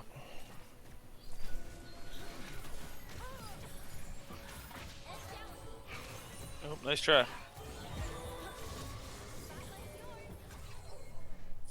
Yeah, when that Q's down, Liz Vayne has no issues going forward. Yeah, I'm honestly surprised they haven't really hardcore pulled the trigger. Like, Dora hasn't done some crazy flash art at this point. Just because once Blitzcrank's Q is down, he's pretty much useless. And the Vayne is stronger here in the 2v2. Yeah, but I think they've been scared from, the pressure coming up from Talia, her being so far ahead and roaming down the fights, or ulting down the fights. And speaking of which, he has arrived down here. Yeah. Nice hook out the bush on the Fury once again. Yeah, lollipop there, that's a Yep. feels bad. And really nice dive by Kyopper will dodge the hook out. Here comes in the Weaver's Wall, and they're going to find another kill onto this Vayne. Another kill onto the Seraphine. That's a double kill for Flam. We're going to pick up, yes they will pick up the Maokai. That is just a little hook. Yeah.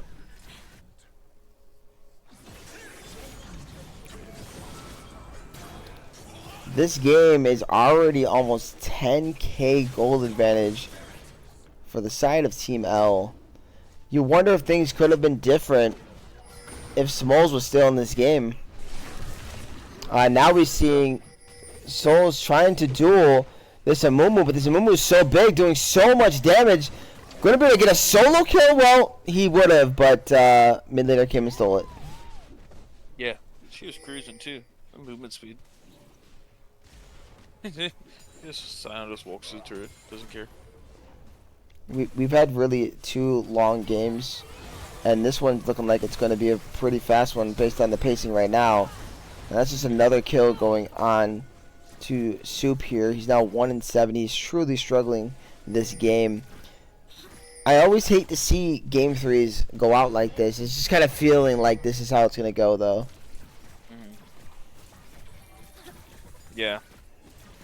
And with Team L having 4 grubs here, they can just keep pressuring this advantage more and more. Yeah, absolutely. This game is Gonna get harder and harder for them to really do too much. They have a really, really good team fight on the 17-0. They have great side lane pressure, and they also have the ability to get to fights between Sayonara and Weaver's Wall. Speaking of Sayonara, here it is. He's going to land it. Really nice follow-up by the Yone, but it's just not enough to get through this beefy Scion. I mean, this Scion almost has... Yeah, he's at 3,600 HP at 17 minutes, by the way. That's ridiculous. Oh no, Fuyu's just gonna walk right into Flamel. He is trying to do his best to live. He's gonna pop from the W execute. But you're not gonna stop Souls from trying to find plays. But unfortunately, the shutdown will go on to Seraphine here. That's 2 shutdowns on Seraphine. I don't think that's what you want to see. Feels good. But meanwhile, these grubs are doing work on this bot side turret. And Yupper should probably be able to get himself a tier 2.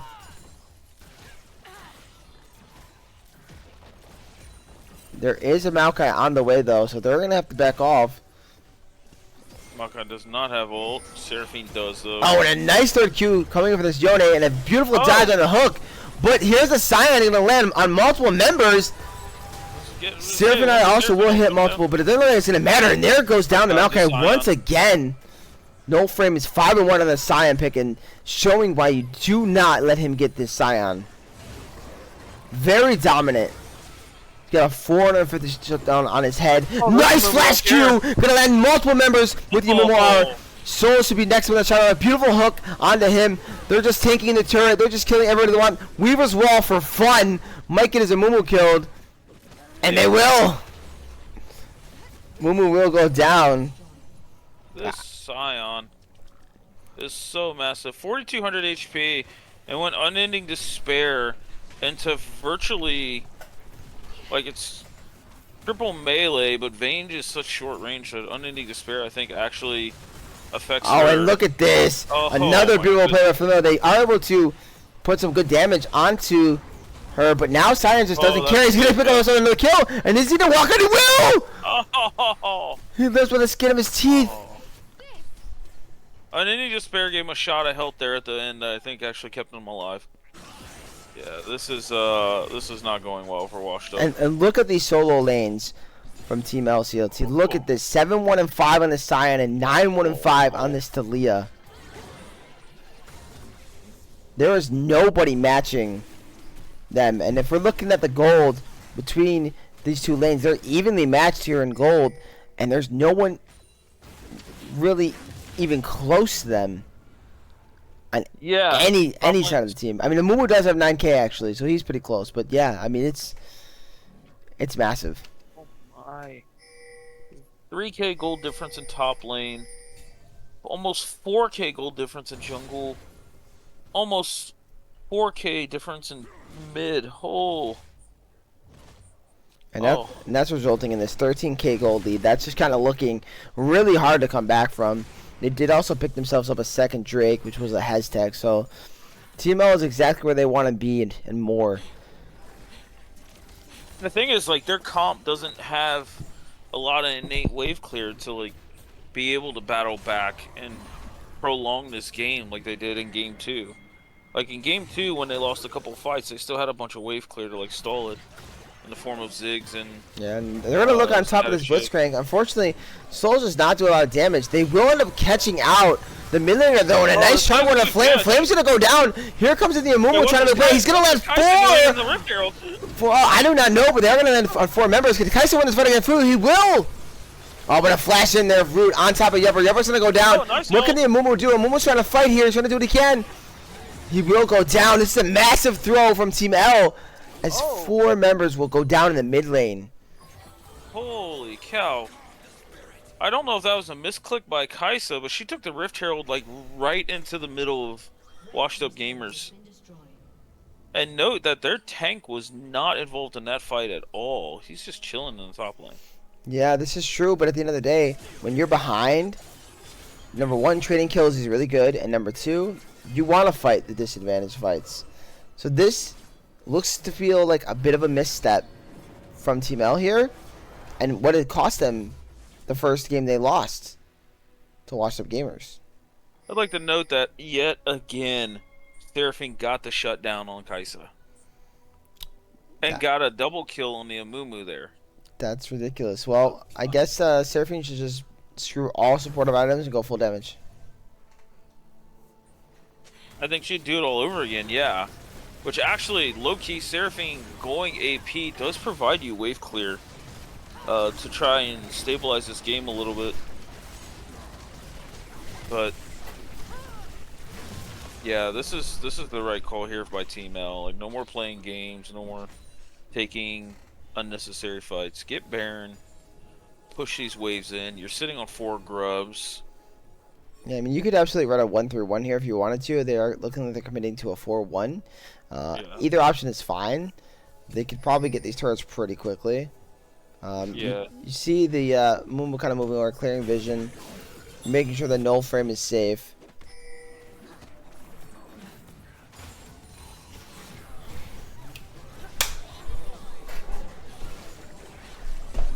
Not to play like devil's advocate here, but I mean, washed up. Oh, okay. Shut up. That guy just got deleted. Oh, now look at this no frame guy is just walking at Fuyu, doing whatever he wants, and there's just not enough damage to rip through Splash. this tanky Scion. He's just in their Bane a chance faces. back. They are gonna catch on to this Amumu, but he's gonna drop a really nice ulti, and now they're just looking to focus the base. It was full And a nice AP. pull on a Seraphine. Seraphine's gonna drop immediately. They're doing everything they can. Fuyu's in there, but he has no ulti. They're gonna maybe be able to kill this Blitzcrank, but it's not gonna matter. Meanwhile, Maokai's gonna go down. No, they're not gonna be able to kill anybody. And that's gonna be a triple kill for this Kaisa. Oh, they tried. They tried so hard. And that's gonna be a very quick game 3. Look at the gold, absolutely massive. Here comes in this Yone trying to do something, trying to find anything he can, but he just is another victim for the side of Team L. 5 members strong. They're gonna win this game, and they're gonna close out their series. And they're even gonna hook Seraphine out of the fountain, and Blitzcrank's gonna finish 4-2 and 17 on this Blitz because of that. Yeah, Blitzcrank was the key here. I think Washed Up had like a decent comp given the fact that they had a sub mid laner for this game 3, but this Blitzcrank was such a key pick for Team L. I mean, they B5 to Blitzcrank, so they left support one of the last picks going into game 3. So It was a hard fought series, but Washington Gamers didn't have anything left in the tank there, and you can clearly see that. It's almost like Smalls left, and the heart of the team was gone. Yeah, it's what it kind of looked like to me, and that's where we talk about the disadvantage part, and it kind of was there. They had to sub in last second, and then there was a bit of a disadvantage because it felt like there was a bit of a disconnect in the synergy between Soup and this mid laner. So it's really unfortunate to see the series end this way, but all hats off to Team L. They fought back after a really hard game 2, and they came out here and dominated game 3 and picked themselves up another victory this split, which, how many wins will that give them now, CLT? So looking at Group B right now, that gives Team L 2 wins and 1 loss, tied with Zoomers and Team 2 for Group B. You still have Load the Cannons up top of Group B with 3-1 as well. But showing Load the Cannons at 4-1. My apologies. So Load the Cannons is 3-1, and Team L and Zoomers are 2-1. The whole Battlefly thing messed me up. I understand. Well, yeah, there you have it, though. So we're through the splits, halfway through now, right? This is week 4. We got 3 more weeks before playoffs. So things to note again. I talked about this on Midwest Weekly, but there's going to be a total of 8 teams that make the playoffs. It's going to be 4 teams from each group. So we're now getting to that point where we can start really talking about what these playoffs are going to look like, and we'll save that for the podcast. But just something to note, you're probably going to have to be around at least that 3-win mark just to get 4th seed, and these groups are very, very competitive.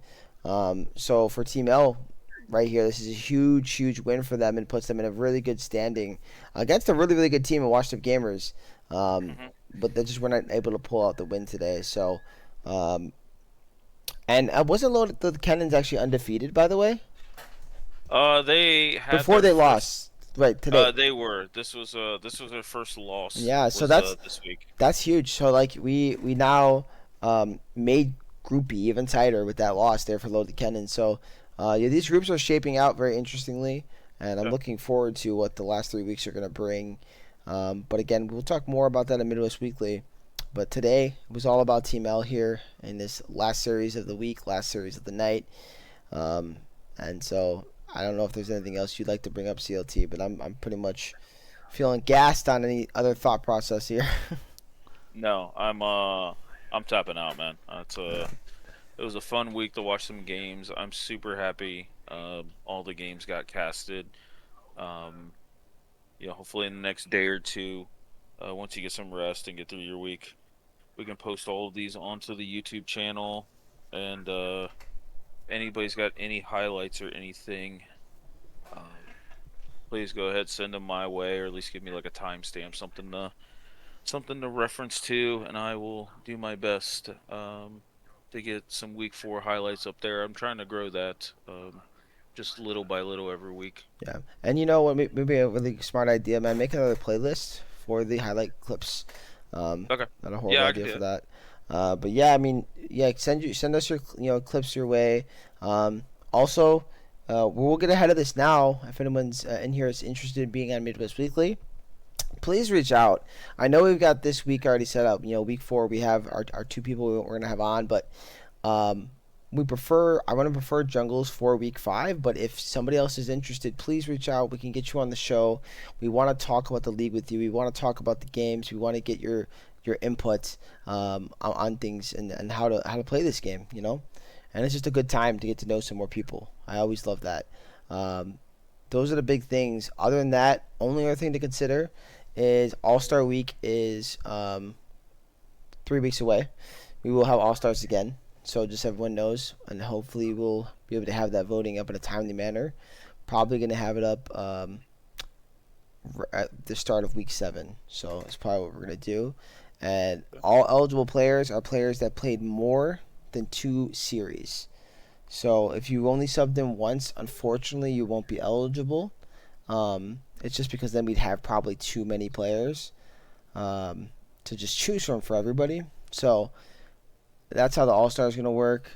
And then MVP voting also is going to be coming up soon. So consider all these things, guys. Watch these series and that are on YouTube, so you can get kind of information on that. And other than that, thank you all for coming out tonight. Thank you all for spending your evening with me on a Sunday night. Well, not just the evening, but half your day, because we're at about 5 hours. And we'll see you guys during the week. So GG. And thank you for everybody that helped today. Thank you, Bori. Thank you, Victor Apple. Thank you, CLT. And everybody have a nice night. Later.